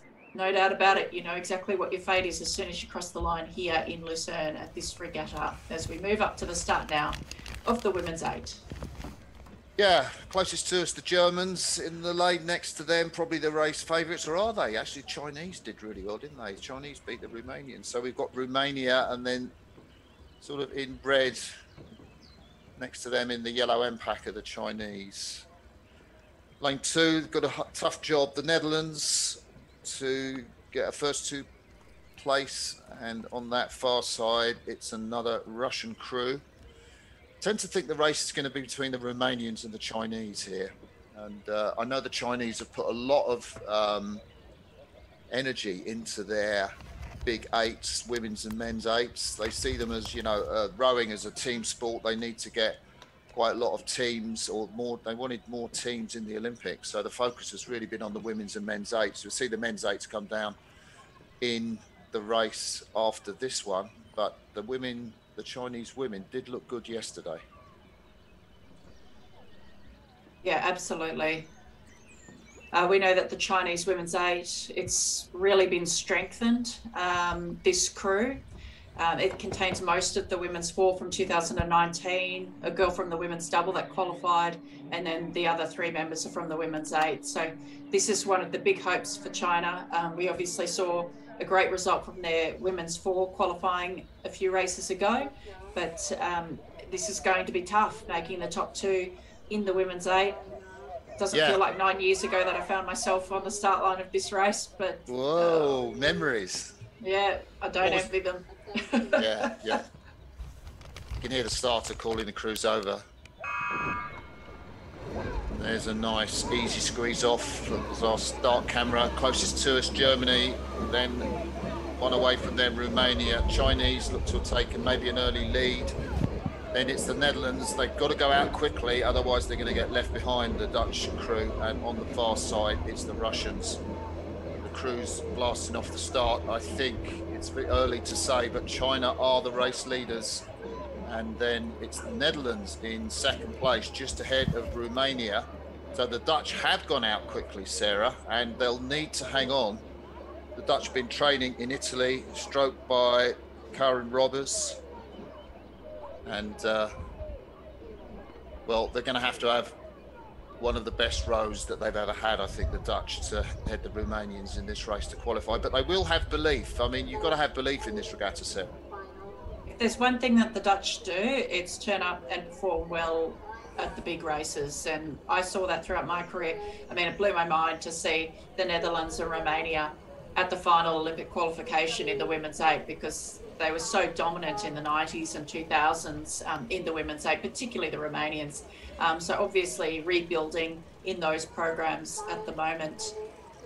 But the Chinese currently sitting as race leaders, up at 39 strokes per minute as they're coming up to the first 500 metres. It is the Dutch just in second and locked together with the Romanians currently in third. Russia and Germany seemingly out of it at the early stage. And the women's 8, you've got to be up there the first 500 metres, don't you, Martin? Yeah, you have. The Romanians are in fourth place at the moment. Sorry, in third place at the moment, just behind the Dutch. Just to give you an idea of how close it was, the Dutch went through 1:31.5, Romania 1:31.62. That's just a tenth of a second. Romania have come back on the Netherlands. So, you know, I guess you're coming into your rhythm in the second 500. So you want to be on that red line. So the Dutch have got to be really, really aggressive in this second 500 meters. And just hope they've got something left in the sprint for the line. I would imagine Romania might move through in this second quarter, though, Sarah. Yes, they're coming up to about the 800-metre mark, it looks like now. The Chinese still in the lead, but it is the Romanians who are now clearly into second position. The Dutch dropping back to third, not quite able to match it. It's about 10 metres between them now. So over a canvas, clearly the Romanians in second, and as I said, the Dutch in third. In fourth, it looks to be the Russians, with the Germans back in fifth position, but very close behind that Russian crew. So still a tight field, but no doubt about the race leaders. And Steve Redgrave, the high performance director, Paul Thompson, the chief women's coach, will be absolutely delighted to see the Chinese women's 8, one of their focuses for this regatta, one of their favourite crews, currently in the lead and in a qualifying position. Yeah, that's the crew in red. You can see to their right, it's the Dutch. They're rowing in kind of white. And then it's the Romanians to the left of the Chinese. They are in second place at the moment. Chinese blasting down the course. That's Wang Jifeng, 23 years of age. That's her back going down the crew. Wang Yuwei from the quad that finished 6th in Rio. Zhu Fei, Yao Tian and Zhang Min, they were in the pair in Rio, finished 7th. Zhu Ri, Ling Jingjing, Guao Lin Lin, and then Cox, Zhang Deishang from the Chinese 8. And it's nice to give the Chinese a name check. It's great to see them over here.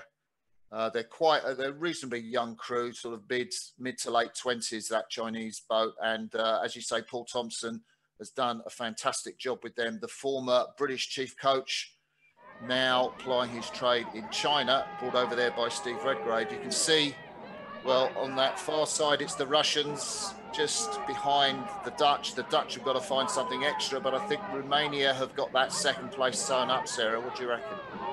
Yeah, it looks clear to me now. The Chinese out with clear water. It looks like the Romanians are comfortably in second with clear water over the third place Dutch. And then in fifth and sixth position, locked together, it's the Germans and the Russians. But no doubt about this race leader. They've led from start to 1500 here.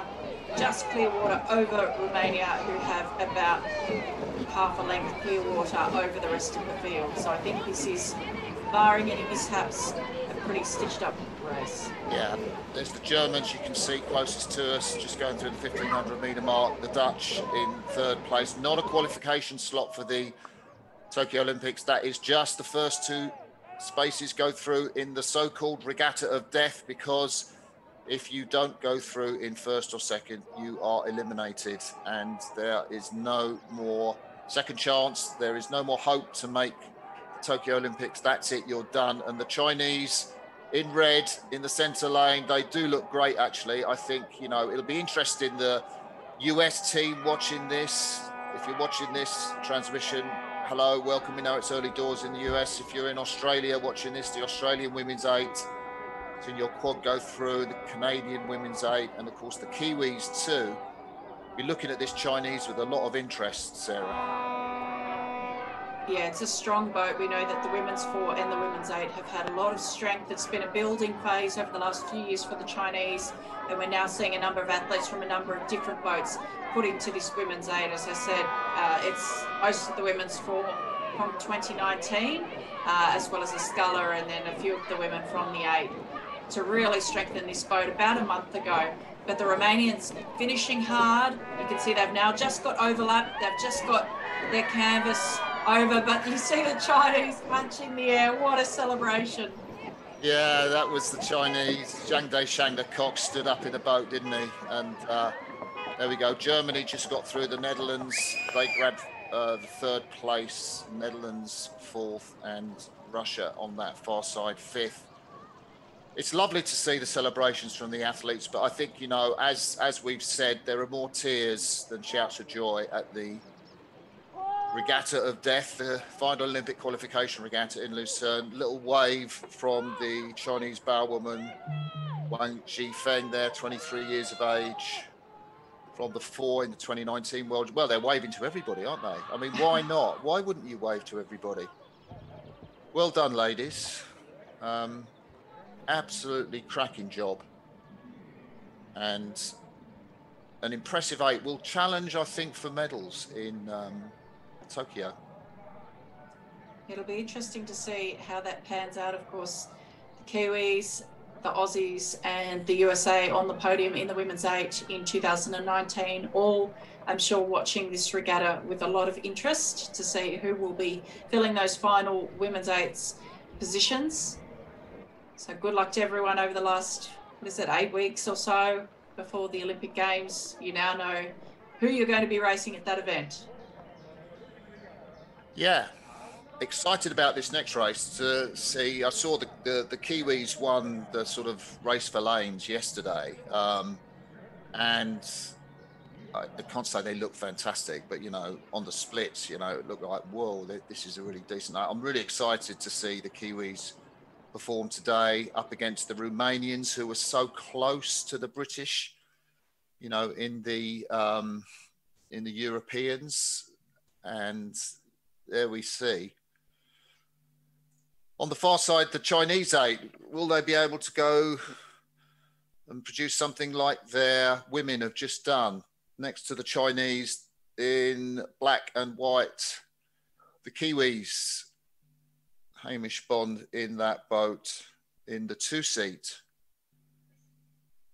Famous Hamish Bond, double Olympic champion in men's pairs. Then we have the young Romanians next to them in yellow, red and blue. The Romanians in the white boat.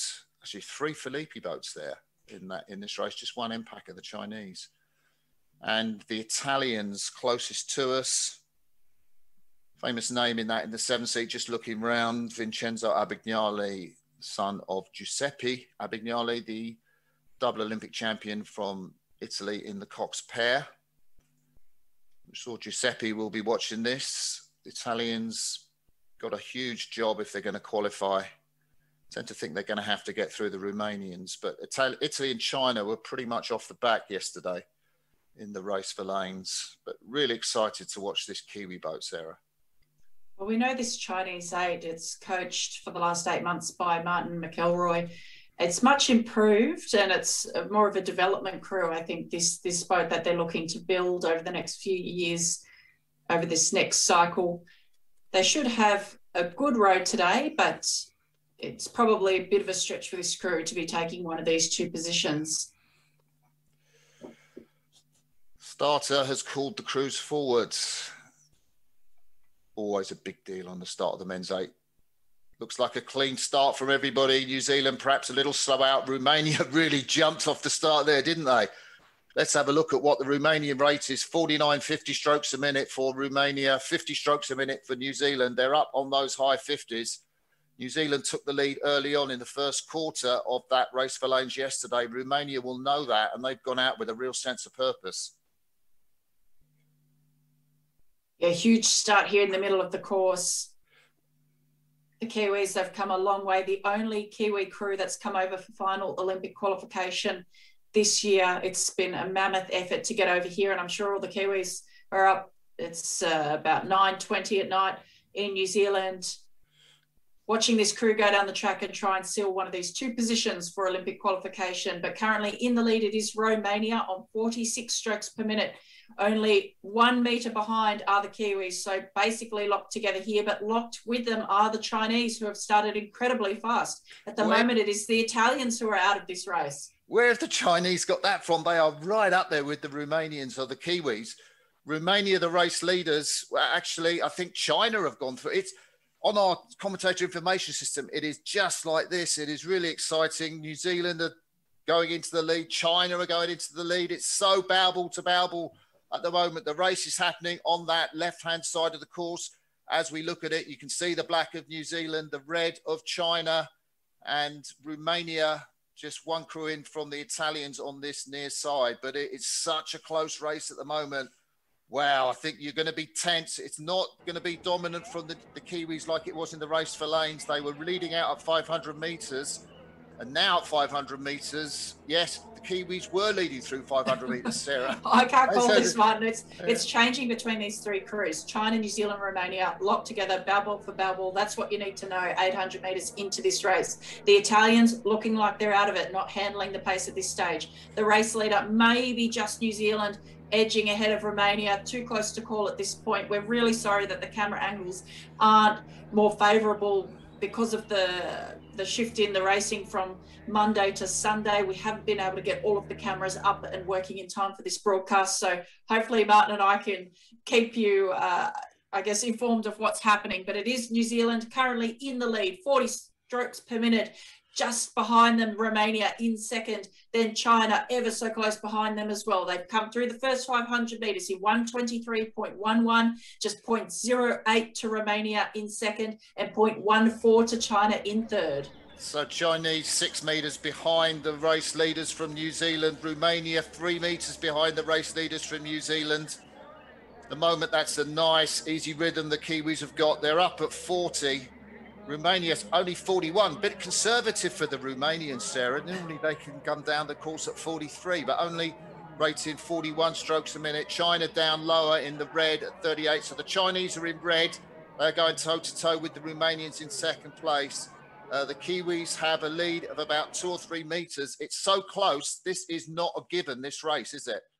This is a very close race at this stage as they're coming up to the 1250 metre mark. The New Zealand crew, we know they've been strengthened from 2019, and that huge disappointment of missing out on Olympic qualification, which I think shocked everyone to not see the Kiwis take one of the 5 positions for Tokyo at those World Championships. They've put their top pair in, Tom Murray, Michael Breaker in there in the bow and 4 seat, of course, Hamish Bond in 2 seat, really driving this boat. Sam Bosworth coxing this boat down the track. They're currently in the lead, still on 40 strokes per minute. They're about 4 metres ahead of Romania. It looks like the Chinese can't handle the pressure now as they come towards the 1500 metre mark. It's New Zealand and Romania looking to take these 2 positions. So I wonder who's going to win this race. At the moment, New Zealand will be looking across to their right, and no doubt they will be thinking, we've got the Chinese. The Chinese are probably, they've had a great row, but I think it was just too much for them in the early part.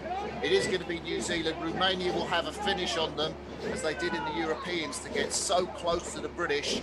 And they will go crazy through the roof. But at the moment, it looks like New Zealand and Romania, it really panned out in that third quarter, didn't it? The Chinese just dropped back a little bit and left the door open for the Kiwis and the Romanians to take a little bit more distance and make those qualification places safe. But still all to play for, Sarah.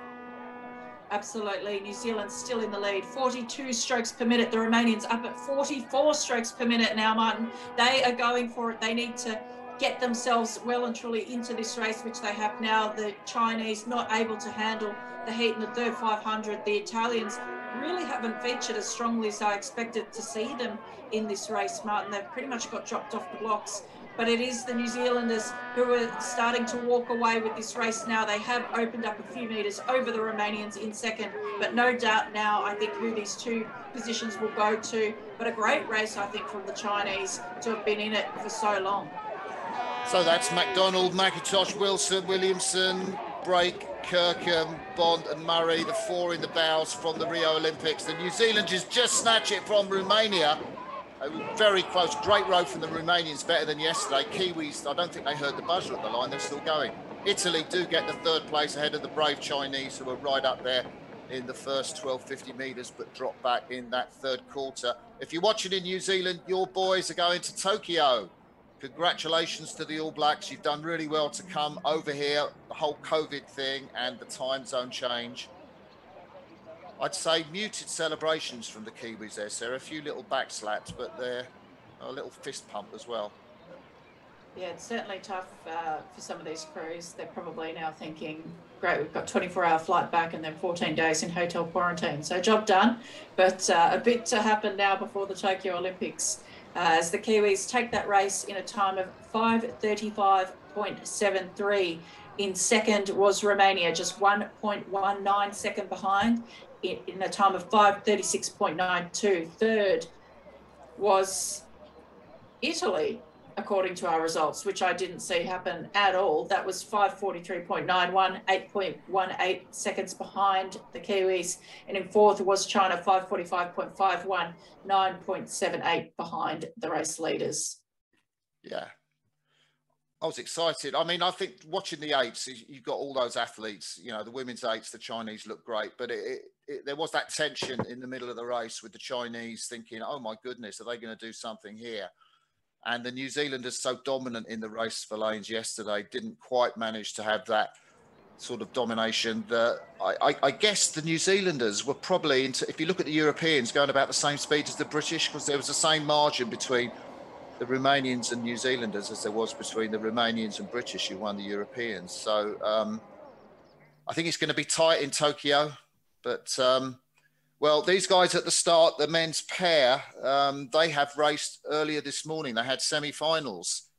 And that was happening maybe while you were having your breakfast or getting your last few bits of sleep or having your evening meal if you're from another part of the world, in Australia, New Zealand. But this is the final of the men's pairs. I've had a lot of racing to get to this point. 6 crews, 2 will go through. Yes, as we know, the racing has been compressed into 2 days. So heats and reps yesterday, semis and finals today. So all 6 of these events coming up now have all raced semi-finals just only a couple of hours ago. So a big job to turn around and race these finals now, Martin. So Pozleskaya, Jofowicz from Poland on that fast side. Next to them, the fast American crew, Mike DeSanto, Tom Pezek. Then it's the Dutch, probably favourites to grab a qualifying place here. Nicky van Sprang, following him on Instagram. Guian Kromenhoek. We're going past the British, Harry Glenister and Morgan Boulding.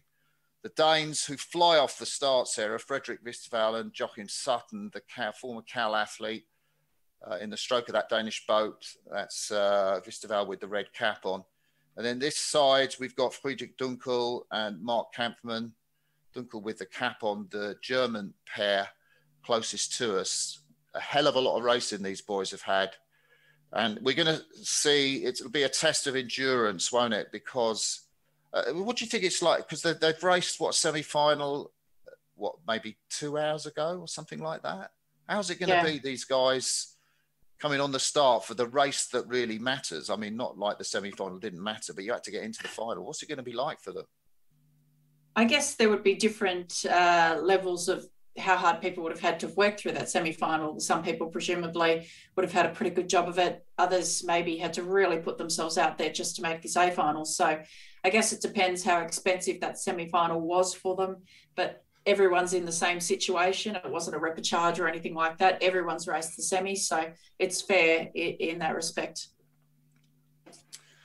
Yeah, 2 crews in the centre lanes, Britain and Netherlands. both semi-final winners. I think the other semi-final was a bit quicker. The British semi-final was slightly slower. Weather conditions change between races. I think it does look like a slight headwinds there. I'm just sort of looking at what was the time of the eights. So 5:35, it was one in. Maybe a slight holding breeze as the pairs blast off the start. And wherever in the world you're watching this, if you're watching this in America, hello to this World Rowing production. We are bringing you the pictures live from the final Olympic Qualification Regatta in Lucerne. I'm Martin Cross with Sarah Cook. You can see the Danish blasted off the start. I think they've got a lead on the Germans. At the moment, it's the Danes that are leading. They will lead probably through 500 meters. They have done every race they've raced here so far. Then just to the right of the Danes, we're zooming in on the British pair, the young British pair being coached by John Gearing, for Radley College teacher, taking a sabbatical to look after the British pair. And then out of shot, the Dutch, Van Sprang and Kromhoek, have been put together this year, grabbed the Dutch Olympic qualification slot.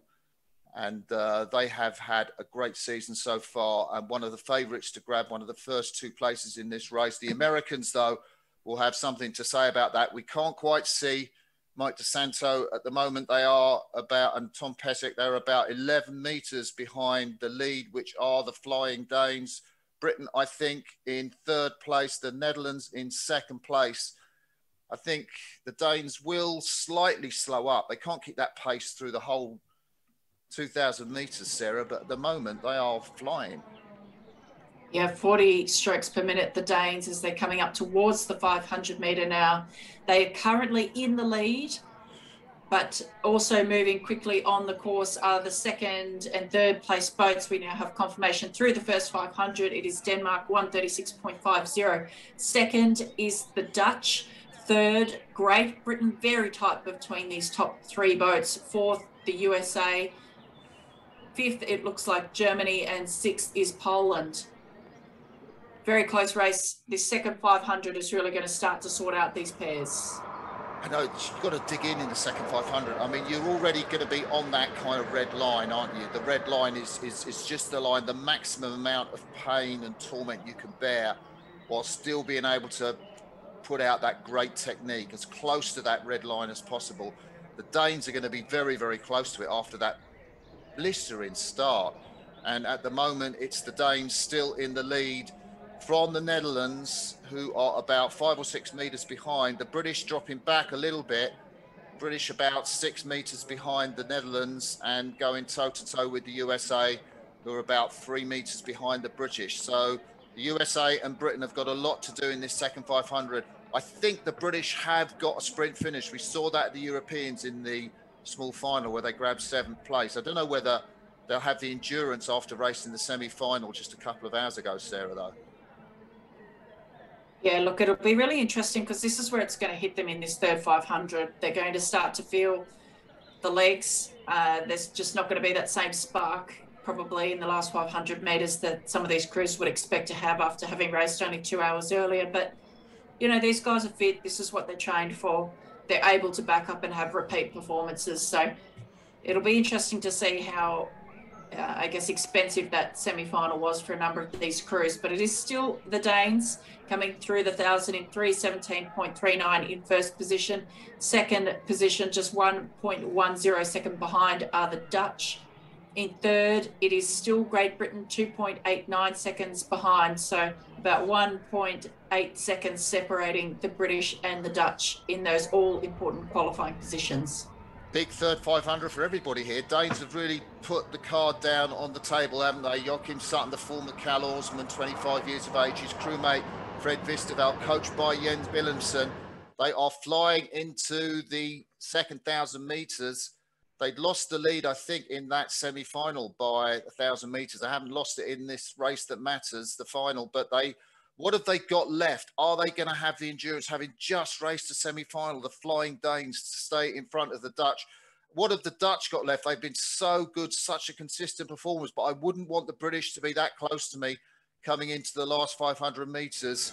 Nicky van Sprang and Guillaume Krommenhoek, you can see them there. There's the Danes on the left of your picture, the Dutch in second place. You can see clearly that's the The British in third place. The Americans coming through. The British on the far side, Sarah. Or is that the camera angle?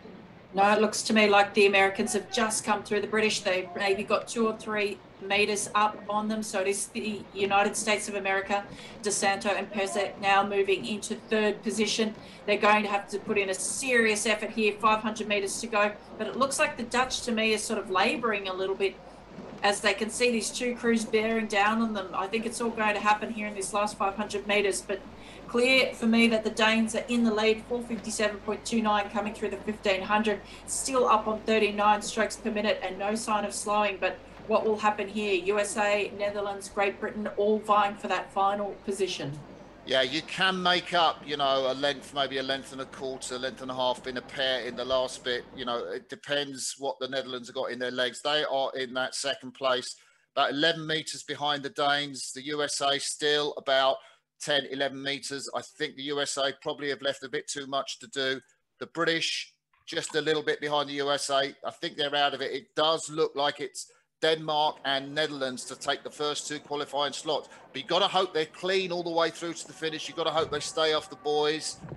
There's the what a fantastic row from this Danish pair. I didn't expect them to be sort of, I thought they might grab a qualification slot, but not in the lead coming up to the final bit. There's the Dutch sprint coming, Sarah. Yeah, 42 strokes per minute, but the United States and Great Britain responding up on 41 strokes per minute. But there's, I think, too much work to do in now less than 250 meters. I think it's not going to be enough time for the United States or Britain to get back into second. In fact, it looks to me like the Dutch are starting to close in on the Danes. Yeah, Dutch going to take this, aren't they? Just ahead of the Danes, and see where the camera angle unwinds. USA having a great finish. Britain finishing fast too. It's all too late for the British. Cross the line. It is Holland that take it. Denmark in second place. America in third. You hear the shouts. Britain in fourth. Only the first 2 through to the Tokyo Olympics. If you're watching this in the States, if you're watching this in Britain, sorry your guys missed out. Germany coming in fifth place there. I guess the Poles will cross the line in 6th. But it was a real flat-out race there. The Danes were flying, as we've said. It went out the block so quickly. And maybe they saved the best till last. I think that's almost the race of the day, isn't it, Martin? I don't think we've seen 4 crews that close. There was only 2.84 seconds separating those 4 crews, but everything separating first and second from third and fourth, because of course first and second taking the 2 qualification positions for the Tokyo Olympic Games that went to Denmark and the Netherlands. Just missing out in third was the United States of America. An incredibly brave race from DeSanto and Pesek, and they'll be devastated to miss out. In 4th position were Great Britain, Glenister and Balding, and then 5th was Germany, 6th was Poland. Yeah, and that Danish pair absolutely nailed it. So flew out the start. I mean, I think they'll be toe-to-toe with the Croatians in the Olympics. They go out so quickly, the Danes. And what was great was how they managed to sort of, you know, keep that speed in the second quarter. And then in the third, they were just hanging on to it. Okay, the Dutch came through at the finish, but it was a fantastic row from the Danish pair to grab that second slot. Okay, we're up to the start for the final of the men's double sculls. 6 crews in this race. And an Aussie crew for Sarah to get very excited about. And the 2 Watts are a very good crew, but they're going to have their work cut out here. The Spanish Conde Romero and Garcia Puloja on the far side at a great regatta. Semi-finals these crews have had this morning. Bedek and Pivac. They're coached by Pivac's dad, Laszlo Pivac. Next to the Serbs, the Russians, Kondratev and Potakin. Russians have had a great regatta, haven't they? Then it's the fast Czechs, Podrazel and Sinchenbuk been put together post-Europeans. Sinchenbuk coming into that crew. The Aussies, Campbell Watts and David Watts, not brothers, but we hope they row like and sink like brothers, maybe. And then Cirmento and Carucci, Luca and Niccolo, the Italians. closest to us. This is going to be a close race, Sarah. This is going to be an incredibly tough race. And I know that there'll be many nervous Australians and coaches watching this, none more so than Mark Prater, who is the coach of the men's double here in Canberra. He has stayed in Australia, and Don McLaughlin, the coach of the lightweight men's double, is looking after this double of Campbell Watts and David Watts while they're over vying for final Olympic qualification. But as you said, Martin, the Russians have had an incredible regatta so far, already qualifying, I think, 3 crews this morning with 2 race wins. We know that the Russians have been, I guess, under the stewardship, I should say, of Gianni Postiglione. They spent 3 weeks, a month in Skinias in Greece since the summer. So they've been doing a lot of training in warmer weather. And during the hard COVID period, they would fly in, go to the centre of Skinias for 14 days lockdown, but be allowed to train alone away from the other teams. And also under an intense anti-doping testing regime. So Gianni was very clear about the parameters for that and their participation. So maybe some of the secret there to the Russian success is that guidance of Gianni, one of the world-class coaches, and training in Skinias in Greece. But we should update you on what's happening in this race, because it's not very clear. It is the Czech Republic currently in the lead, up on 36 strokes per minute, narrowly behind, locked together in 3rd position. It is Serbia, Russia and Australia. Bow ball for bow ball. And actually, I've missed the Spanish. Spanish in second, Sarah, I think. Spanish in second. It's really close at the moment, but when we go through into the second quarter. So as you said, it's the Czech Republic, Podrazil and Sinsenbuk, the giant Jakub Podrazil in the bows. Jan Sinsenbuk, the former junior sculler, so successful, has come into this boat. Andrei Sinek was in it in the Europeans, but now he's back in the single. They are through in front. In second place, it's Conde Romero and Garcia Pujola. And then in 3rd place, you've got Russia, but it's so close between 2nd and 3rd. In 4th place, we have got the crew from Australia, a little bit behind. So, you know, what are Watts and what's going to do in this second quarter, Sarah? Yeah, Martin, at the 500 metre mark, there was only 2.66 seconds separating the entire field. So it tells you how close this is, about a boat length separating the field at this point. So as we're looking here on screen at the moment, it is still in the lead, the Czech Republic, still up on 36 strokes per minute. The fastest moving boat on the course. The 2nd place is the Russians, and it looks like Spain and Australia now locked together for the 3rd position. Serbia starting to drop off, as are the Italians. Yeah, Australia's going to have to get through the Russians if they want to qualify. And at the moment, they are kind of going toe-to-toe, the Australians and the Spanish, just like this and this and this. And they are probably about 10 metres down on the Russians. The Russians have had a good second quarter, coached by Mikolas Masilionis, and the Russians are moving back on the Czech Republic, who are still the race leaders through the 1,000 metre, just about half a second down the Russians. And then in 3rd place, Australia, and they are about a length down on Russia. What's the Australian 3rd quarter like, Sarah? Wow, look, this is going to be really interesting. We know Watts and Watts are an experienced combination, silver medalist from the 2018 World Championships in the men's quad. David Watts, a Rio Olympian, rowing in the men's double with Chris Morgan.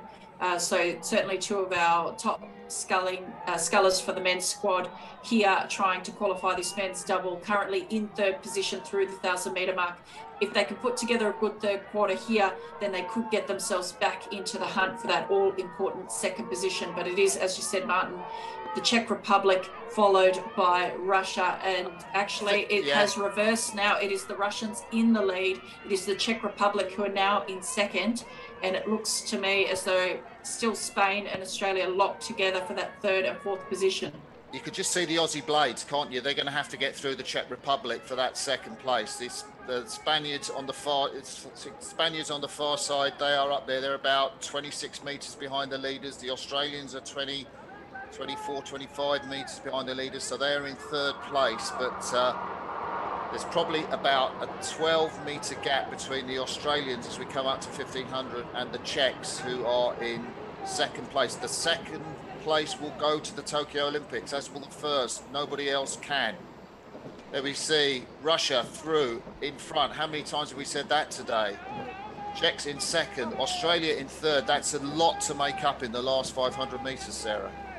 They're really going to have to go for it here. What do Campbell and David have in this last 500 metres to try and get themselves back onto terms and into a qualifying position? But it is still the Russians, 38 strokes per minute in the lead. They are the fastest moving boat on the course.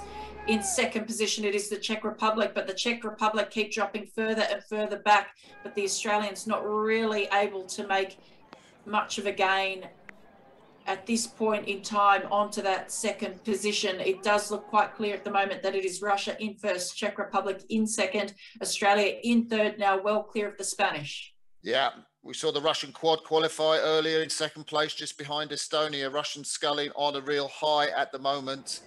And there we see, okay, far side is the Spanish. In the center of the course in white, it's the Russians. To their left, it's the Czech Republic. They went out quick. They are trying to hang on from the Australians, who are putting a bit of a charge together, but I don't think they're going to be able to do it at the moment. They are roughly around about, let's see, 10 meters behind the Czechs. And the Spanish on the far side trying to charge too, but you can just see the Spanish coming through, Sarah. Yeah, the Spanish have lifted. They're still about 10 metres down on the Australians, but they're up at 45 strokes per minute. Australia at 42 strokes per minute. They are closing in on the race leaders, but are they going to have enough time here? The Czech Republic can see the Aussies coming. They are sprinting, trying to hold off the fast finishing Aussies, but it won't be enough. They won't get there in time. Australia heartbreaking in third position. Spanish in fourth. And it looks like the Italians in fifth, and the Italians in sixth rather, but yeah. No doubt about the race leaders. It was Russia with the race win, followed by the Czech Republic in second, 1.56 behind, Australia in third, 2.72 behind the Russians. So those finishing times for 6:24.17 to Russia, 6:25.73 to the Czech Republic, 1.56 behind. In third was Australia, 6:26.89, 2.72 behind the leader. Fourth, Spain. Fifth, Serbia. And sixth, Italy. Russian double, mixture of youth and experience. Andrei Potapkin is just 24 years of age in the stroke seat, and Ilya Kondratiev, 31 years of age, and they finished in the European sixth. So they're, decent double. And they've had speed this season. There they are. And the Czechs, after that fast start, that's Jakub Podrazil furthest away, Jan Sinsenbuk in the stroke seat. Those two are going through. What will it mean to the Australians missing out, Sarah? Oh, I mean, there's nothing that sums up, I think, how you feel in this moment. They'll be completely devastated with that result. I'm not sure what that means for the Australian sculling team and what happens next, but David and Campbell will travel back to Australia and have their quarantine, and then I guess go from there. But devastating for them. It's a big undertaking to come over here to try and qualify that boat, but narrowly missing out. But what a finish they had, but just ran out of course. Yeah. Just seen, I've got an email already from New Zealand Rowing saying their eight's qualified for the Olympics. Congratulations to New Zealand Rowing. Another continental crew looking really good. Really looking forward to seeing the Canadian boat in this race there in lane 3. We're just zooming over them. But on the far side, we've got the Ukrainians, Barustik, Ovyensky, Oholezenko, and Hula in the Ukrainian boat. Next to them, the fast Austrians, Siegfriedsberger, Querfeld, Hornhosser, and Querfeld, Ferdy and Rudy, the two Querfeld brothers. Then it's the Canadians, Butchek, Gadsden, Stone, and Crowthers, Will Crowthers, the Olympic silver medalists. Then in green, it's the fast South Africans, Lawrence Britton, the Olympic medalist up in the bows, Carl Schoenby, John Smith, another Olympic medalist, Sandro Paolo Torrente. Then we've got lane 5, the French, who won the World Cup in Zagreb just a couple of weeks ago. Just looking down the course, Benoit Demey, the French bowman. And closest to us, we have got the Belarusians, the powerhouse, Stanislav Sabrachenia in the 2-seat of that crew. Was in the final of the Rio Olympics in the single sculls, I think. finished around about 5th or 6th place, seem to recall. So there's the Rotse, looks beautiful. And, you know, if you're tuning into this World Rowing production, hope you're enjoying what we're bringing you, the pictures. I'm Martin Cross with Sarah Cook from Australia. There's the Belarusians driving off the start. The Belarusian strokeman, Nico Charlat, just from that fall that finished 9th in Rio, 27 years of age. Lots of power in that Belarusian boat. Next to them, the French. And it's a good clean start by all crews. As we go off, the early race leaders are the French. Dorian Mortelet, the 37-year-old veteran in the stroke of the French boat, taking them off. Don't worry if you're from South Africa, because your crew do come through in the second 500. I'm not sure the South Africans will be leading at 500 meters, but the Canadians have been very fast through. I think the favourites to grab the first 2 slots in this race would be Canada and South Africa, Sarah. Yeah, look, it's going to be a really interesting race here. I think the Canadians, who also a huge effort for the Canadians to be here, they'll be facing a quarantine when they head home. So a lot of these non-European countries competing here, massive effort and an interesting journey they still have to go to get to the Tokyo Olympics, should they qualify here today. But Will Crothers in the stroke seat, a very seasoned rower, and a pretty cool head there in the stroke seat of that Canadian boat. Definitely one of the crews to watch. The Austrians, coached by Kiwi Dave Thompson, they've had a lot of, I guess, unfortunate mishaps over the last few weeks. They've had injury and illness plaguing them. They're currently down in 5th position, so unlikely to probably get one of those 2 positions. I would have said maybe several weeks ago that I would have favoured the Austrians, who won bronze at the under-23s a few years back, to be one of the favourites, but I understand they've had a pretty rough journey to get here. But it was in first place through the 500, the Canadians. In second, South Africa, with Lawrence Britton in the bow seat. Obviously, so many names in this race, and as we've said, we keep saying seasoned veterans. Maybe we should say that. We say well-experienced oarsmen in this event, but the French coming through in third after that fast start. Ukraine in 4th, Austria in 5th, and Belarus in 6th.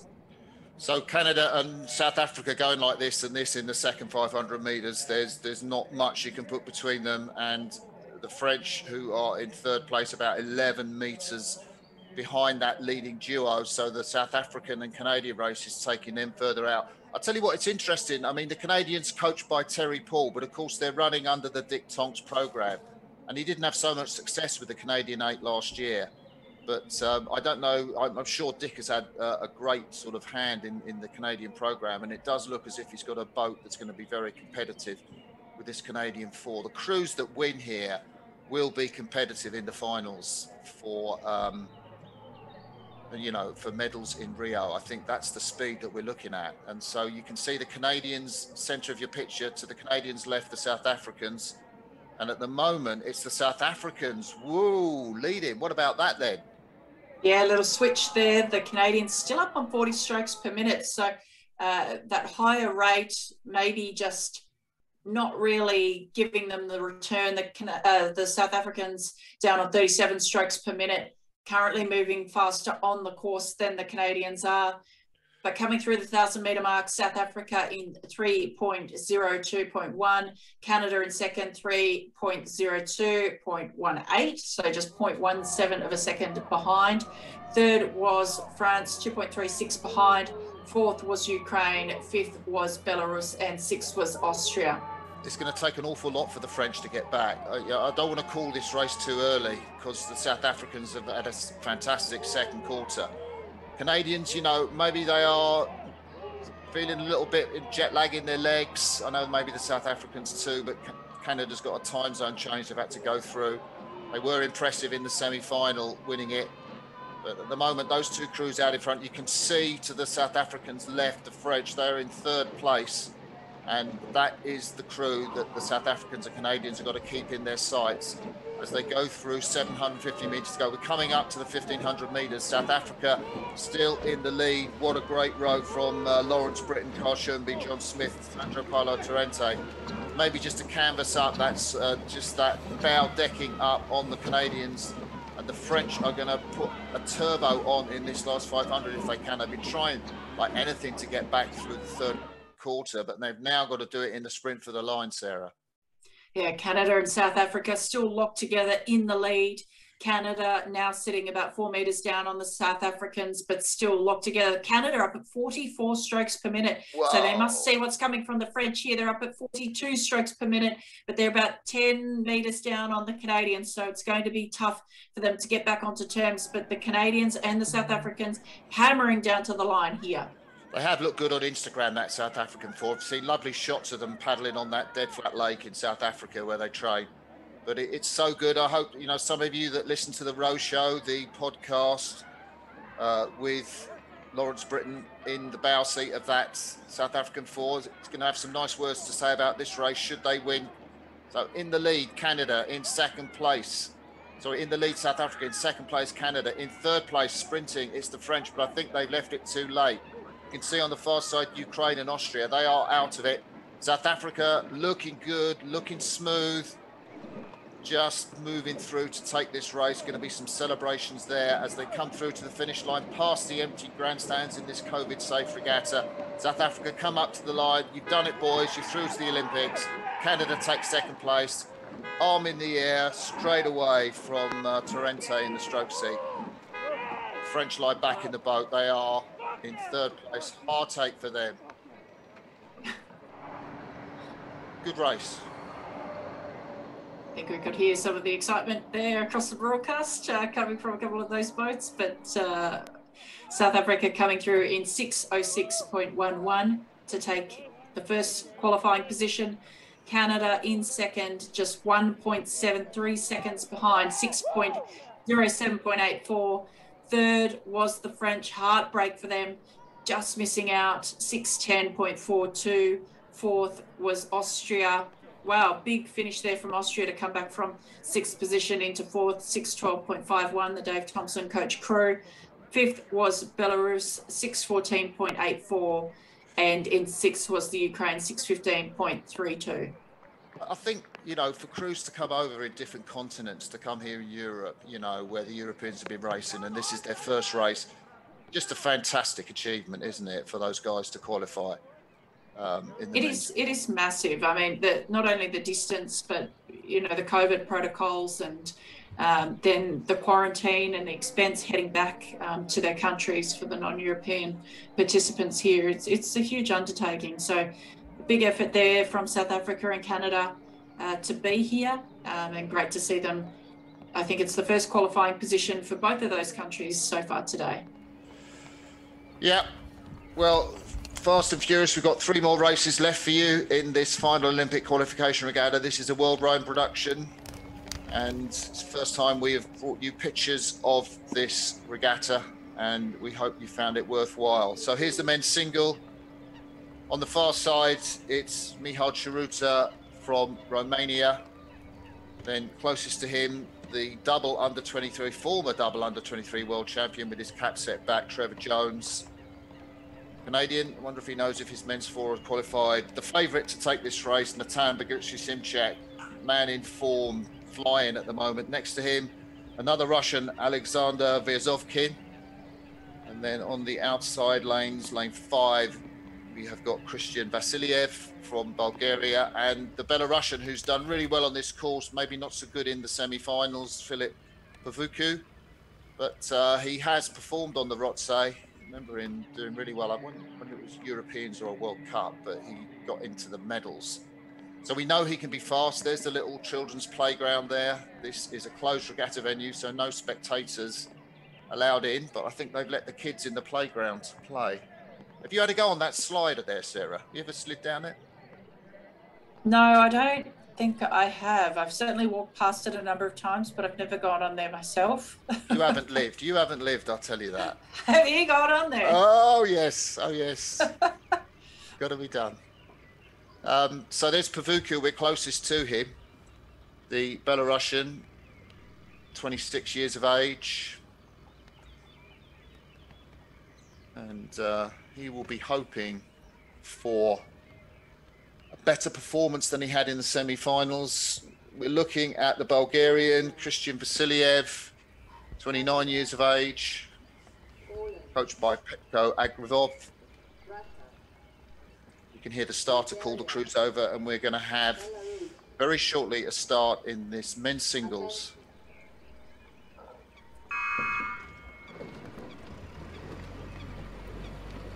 And you can see blasting off the start, Bulgarian high rate of striking, the Russian really powerful. My goodness me, look at what he's getting. He's getting traction on that boat out the front, isn't he? The Russian sculler, Vyazovkin. It's an impressive start from him. I wonder who's going to... He's leading the race at the moment, Sarah. It wasn't such high rate of striking. He's down about 42, 43 now, but he was getting real traction on that, whether he's geared quite heavily or just sort of, you know, in a sort of lower gear, as it would be on the bicycle, but he was getting real traction off of there. So another Russian leading early doors. And in second place, we have Poland, who's about 7 or 8 meters behind the Russian. Trevor Jones going toe-to-toe with the Pole. So it'd be a real turn-up if the Russian overturns the Pole and Bogucki-Simchek in this race, Sarah. Yes, certainly. We were talking about it earlier that we thought that Bogucki-Simchek from Poland was the favourite for this race. But as Martin said, at this early stage at the moment, they're just coming up to about 450 metres now. It is still the Russian in the lead, up on 38 strokes per minute. In second position at the moment, locked together, it is the Canadian Trevor Jones with the pole. I can't believe that Bogucki-Simchek's not leading this race. I can't believe the Russian has blasted out that much. I mean, I don't know what he's going to have in the second part of this course. You do remember the finish from Bogucki-Simchek. He's come through in the Europeans really quickly in Poznan, that Europeans in 2020. He's got speed in every 500 meters. But at the moment, Bogucki-Simchek is around about 20 meters down on the Russian. And he's going toe-to-toe, as you said, with Trevor Jones from Canada. So if you're watching this from Canada, your under-23 world champion is looking to go toe-to-toe with Bogucki-Simchek, one of the fastest scullers in the world this year, who is at the moment not competitive at the front of the field with the Russian. And the Russian is killing it. He's on 37 strokes per minute, and he's like 25 meters ahead of the field. So this is quite a surprise. This is a big lead that he's got early. Will he pay for that lead in the second half of the race, Martin? We do see in these smaller boats that if you spend that much early, it can be expensive, but you know, it's also the final Olympic qualification regatta. Sometimes fortune favours the brave. So we'll see how he manages to hang in there as they come into the third quarter of this race. But they're just approaching the 1,000 now, and it is still the Canadian and the Pole who are locked together for second and third position. No doubt about Russia in the lead at the moment. Now, in fact, he's extending that lead through this second 500 metres. We've seen Russia take 3 race wins so far today. An extraordinary turn of events for the Russian team, who we know have been working with Gianni Postiglione and training in Skinias in Greece throughout lockdown over the past year or so. So it's clearly paid off. Yeah. So Russia leading, and that's, you can see the sculler in the center of the chevron. To the right of the Russian, Natan Bogucki-Simchek, the very fast Polish sculler, ex of Cal Berkeley University over there, one of the Cal Bears. And then the under-23, double under-23 world champion is a very classy sculler, Trevor Jones. I saw him win at the under-23s on both occasions. And at the moment, he is going toe-to-toe. I think Natan Bogucki-Simchek has just got a couple of meters on him. There we see the Russian. Look at that out in front. And Russia have qualified their men's quad, their men's double. He's going to be the third Russian sculling boat to qualify from that sculling team. Natan Bogucki-Simchek, does he look up on Trevor Jones there? You can see Natan in the reds. Both have got white caps on. I think Trevor Jones looks to be pushing through. I really like what Trevor Jones is doing there, the Canadian. And at the moment, I think the Canadian is, what is he? Well, he's bow ball to bow ball with Bogucki-Simchek. He's going to come in and sprint for the line. Bogucki-Simchek must be having an off race, because, you know, This is a real shock, Martin. I think you and I were, I mean, he was one of the ones that we were talking about at the beginning of this, before the broadcast started, that he was one of the favoured crews, and he's currently sitting down in third position. It is the Canadian sculler, clearly in second position now, but only by a metre or so. So it's not much. There's still a lot to play for, but this Russian sculler is just ripping apart this field. I mean, no one's going to pull him back now. There's 500 metres to go, but he has a massive amount of clear water of the rest of the field. But it's this race here that will unfold for the second and third position. I mean, what an upset it will be if the Canadian takes the pole, which is currently what's happening. Yeah, I have seen Natam have a fantastic sprint finish, but of course, you know, you don't know what his legs are like after that semi-final this morning. We're looking at Pavuku there, Vasiliev, the Bulgarian, as we go away towards the 1,500 metres. At the moment, the Canadian is leading the pole by about 3 or 4 metres. I don't think Natan's going to do it. I think the Canadian has got the legs in him to hold off in the last 500 metres. At the moment, there is about 4 metres between the Canadian and the Polish sculler. The Russian out in front, as we've been saying, fantastic sculler from Vyazovkin, from the Russian team, and they have been on fire here today. So we are still looking at the moment at the Canadian up at 41 strokes a minute, and at the moment he is leading the pole, who is not going to qualify. Natan Simchek will not be going to Tokyo. Oh my goodness, what an upset that will be. Fantastic race from the Canadian here. Trevor Jones really turned that race in the third 500 metres, really well executed, very mature racing. He's now about 24 metres down on the leading Russian, but he's some 8 metres or so clear of the pole, which is about a boat length. So, but the Canadian looks like maybe, is he struggling a little bit in these last few strokes? No, I think he's got it. He's got it over Simchek. Can't see the bows of Simchek, but I think Canada has got it there. Trevor Jones comes through. Russia takes it. Trevor Jones comes through in second. Heartache for Simchek. Oh my goodness. Nobody would have picked that before the regatta started. And the Belarusian Pavuku comes in 4th place ahead of Vasiliev, and then in 5th place Chiruta from Romania.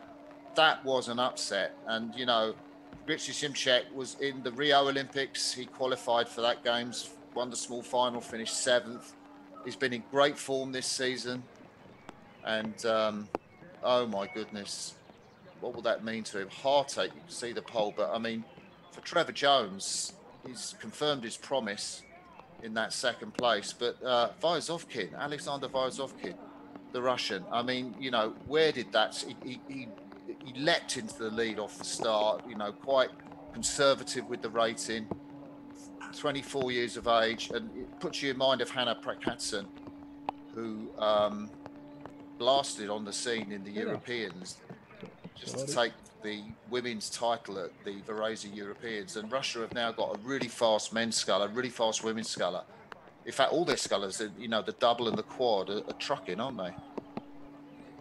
Yeah, amazing there. I think that's 1, 2, 3, 4 race wins to Russia today.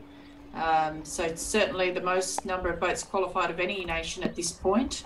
As we move down now to the women's lightweight double scull.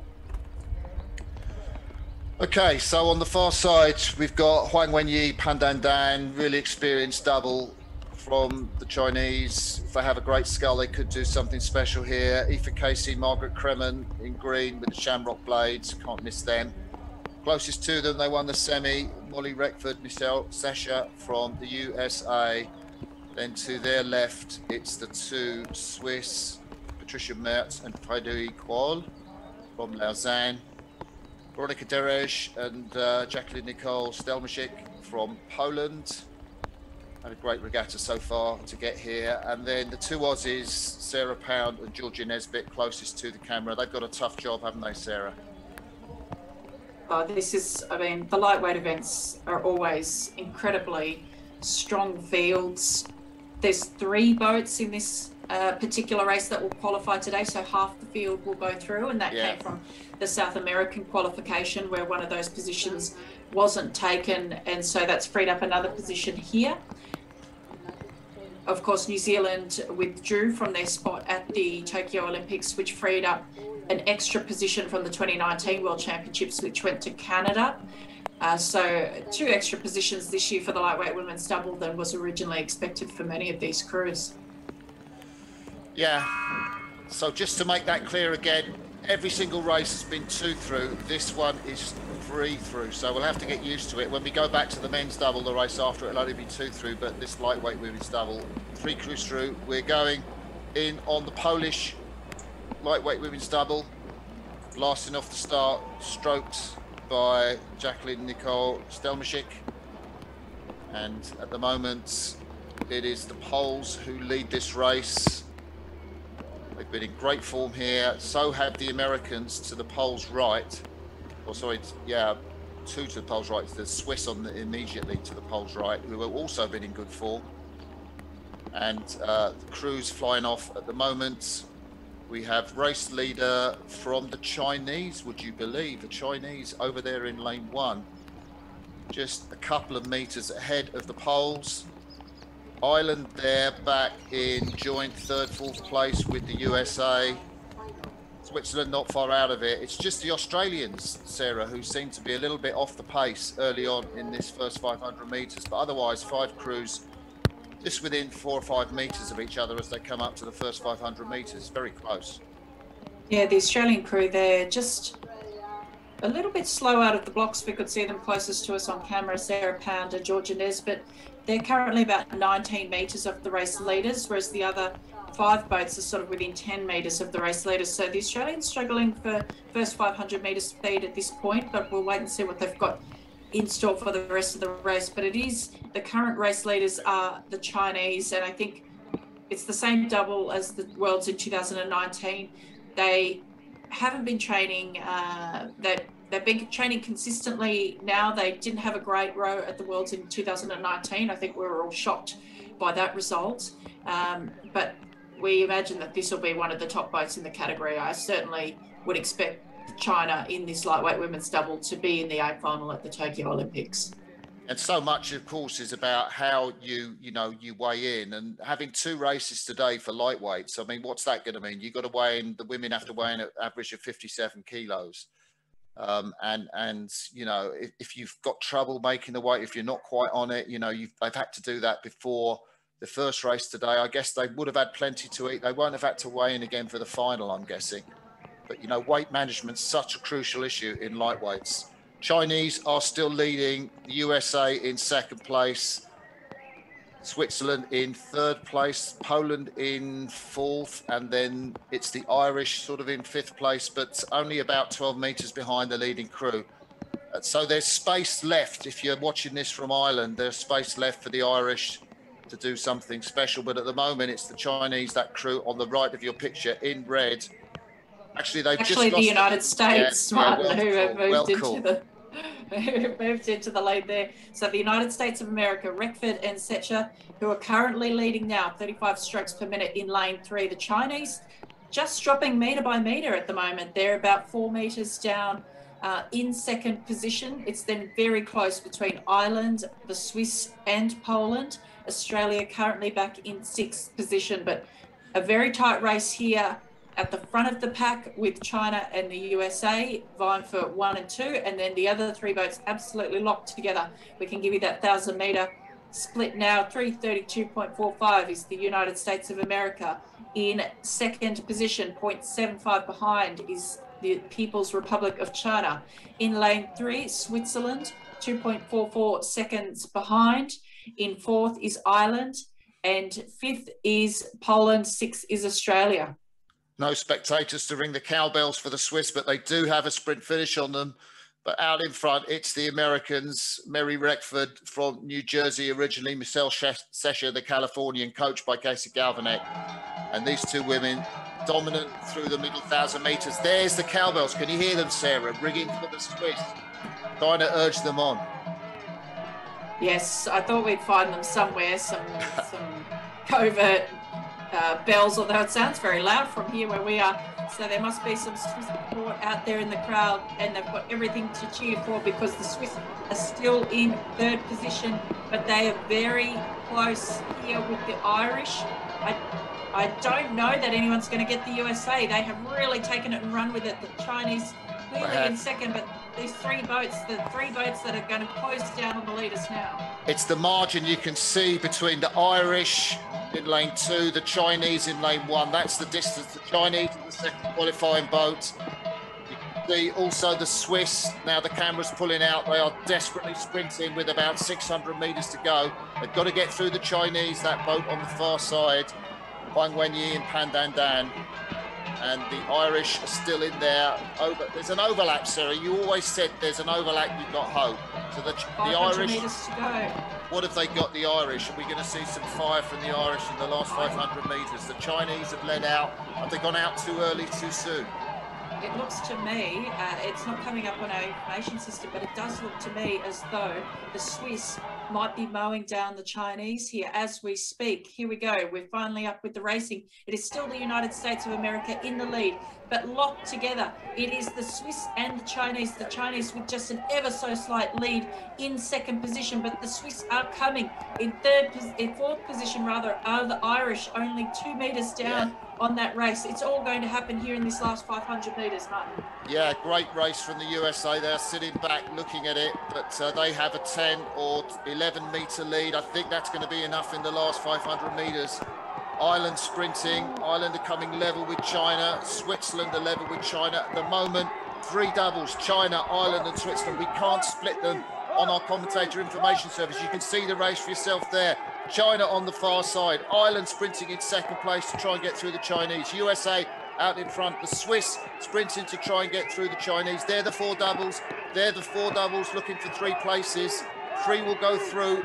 Who's going to get this 3rd place? Is it going to be the Irish? Is it going to be the Swiss? I think the Swiss might be just taking them at the moment, Sarah. It is the Swiss. The Swiss are now a length down, less than a length down, about half a length down on the United States of America. They are eating into that lead. Now 7 meters separating them. The Swiss are going to get this second position. Here I was saying Ireland coming through China. Oh, wow. Ireland have come through China. China's going to miss out. What a sprint for the Irish. USA take the win. Switzerland in second. Ireland grab a qualification slot. Heartache for the Chinese. Look at that. Hand in the air from Margaret Cremen, the Irish stroke woman. Oh my goodness, what a sprint. We couldn't split them, and we said if there's an overlap they've got hope, and the Irish had hope coming into that last quarter. They grabbed that last qualification slot. USA take the win. Behind them finish Switzerland in second place. There were 3 qualification slots in this race, and it was Ireland that grabbed it. What a great finish from the 2 Irish girls from the University of Cork Rowing Club. USA. There's the Americans. Wow. Great scull from the Americans. Just can lie back. All that pain's going to drift away. Michelle Chesser, alumnus of the University of Tulsa. Mary Reckford from Dartmouth College. Chinese, heartache for them. They're not going to Tokyo. And they were in the qualification. I was saying that they could be an A final crew at the Olympics and they've missed out. So I think, wow, this lightweight women's double, what a race that's going to be at the Tokyo Games, Martin. Oh, my goodness me. I know, just having seen it there, it just makes your skin crawl to think of how close it's going to be. My goodness, this regatta of death is living up to its billing, isn't it, Sarah? Absolutely. Last race of the regatta. I can't believe that we're already here. I mean, this has just been the most captivating racing from start to finish. And we're at the last race of the day, the lightweight men's double, Martin. I can't believe we're here. And this is the final race of the Olympic Qualification Regatta. Over on the far side, the Swiss, Jan Schubli and Andre Struzner will hear the cowbells. Will that help their sprint finish? 2 through in this. Fan Junji and Sun Man from China, another Chinese crew going well. A fast Canadian boat, Pat Keen and Michael Latimer. Then the Czechs in form, Yuri Simonek and Miroslav Vrastel, the veteran.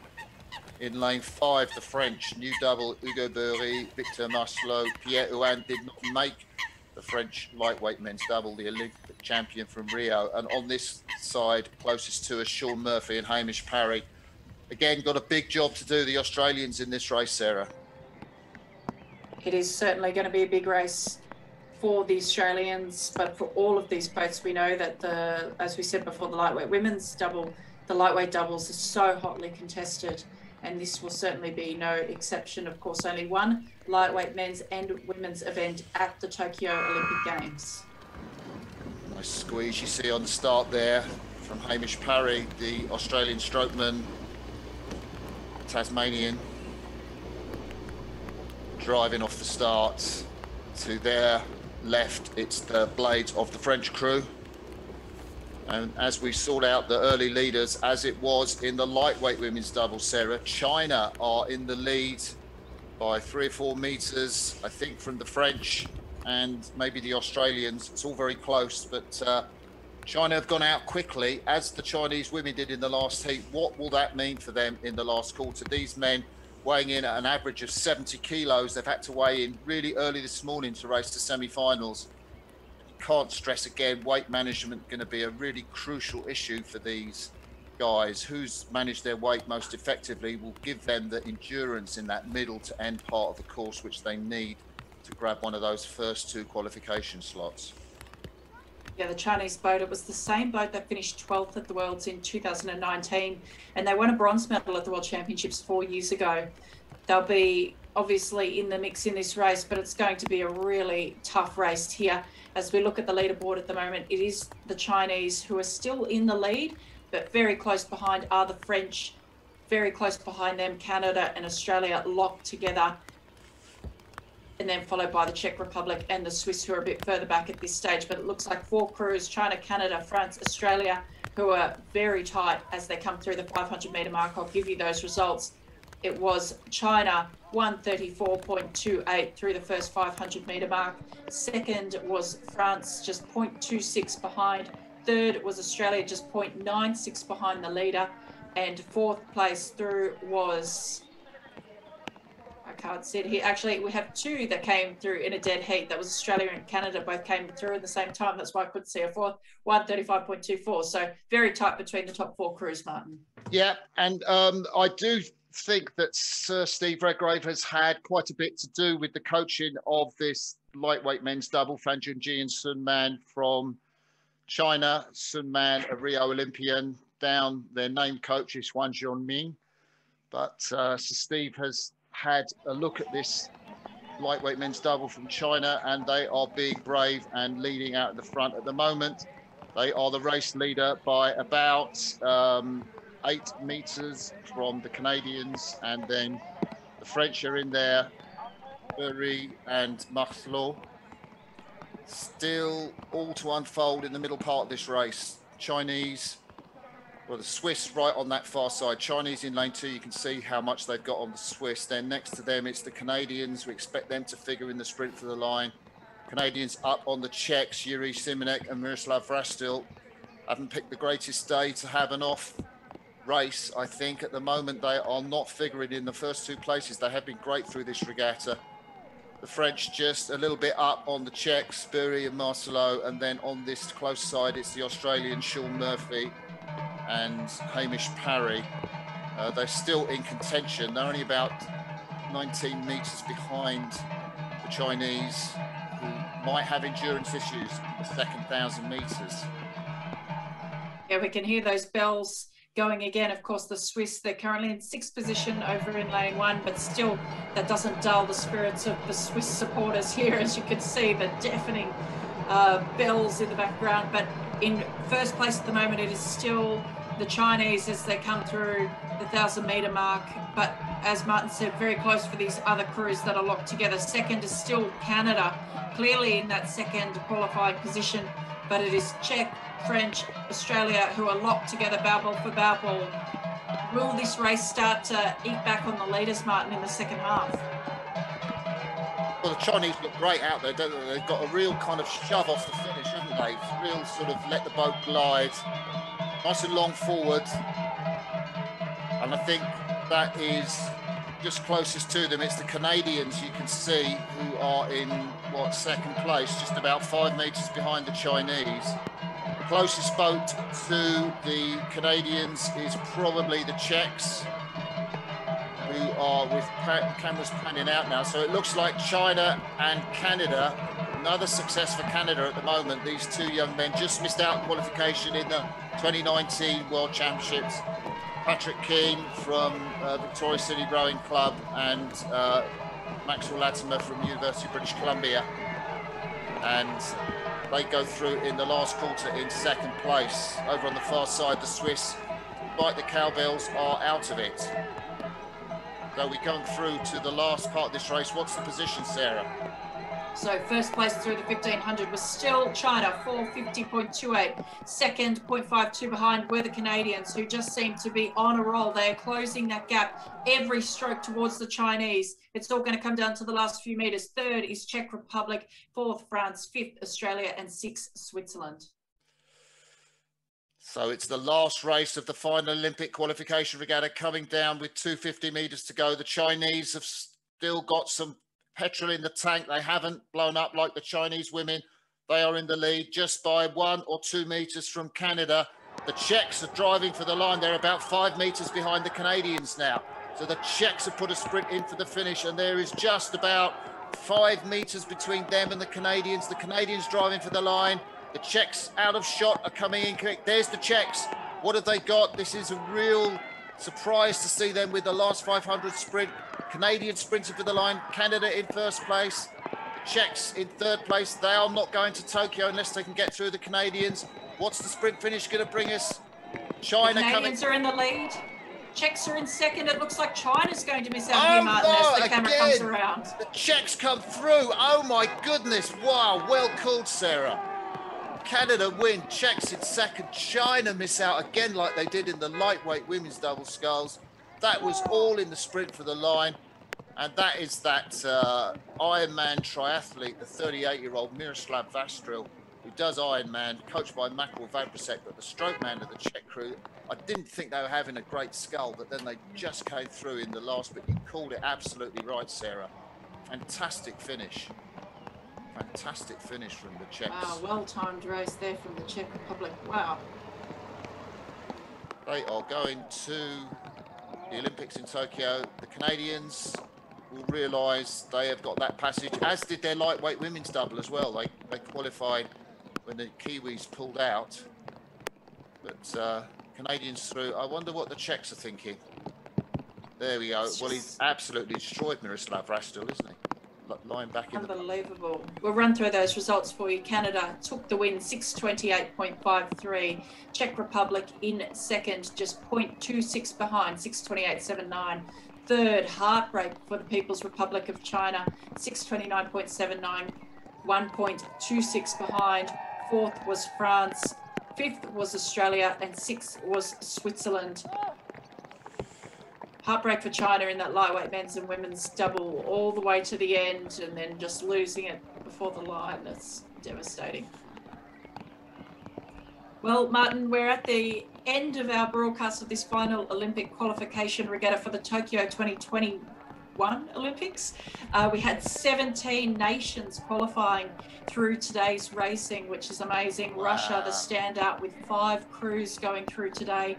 I think they had 4 race wins in total. So impressive turn of events for the Russian team, but great to see 17 nations qualifying for the Tokyo Olympics here today at the final Olympic qualification regatta. It's been so amazing to commentate with you once again, Martin, and I look forward to doing it all again next weekend for World Cup 2 here in Lucerne. That's right, Sarah. We're here commentating for Lucerne on the Rothsay for the World Cup 2 regatta, but this is the first time I've commentated on this final Olympic qualification regatta. I think, you know, we only had three cameras, but I think, you know, that was great to bring you a flavour of the excitement.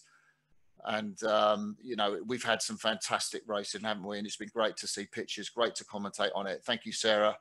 So from me, Martin Cross, and from Sarah Cook, it's goodbye. Join us for World Cup 2 in Lucerne in just a week, less than a week's time.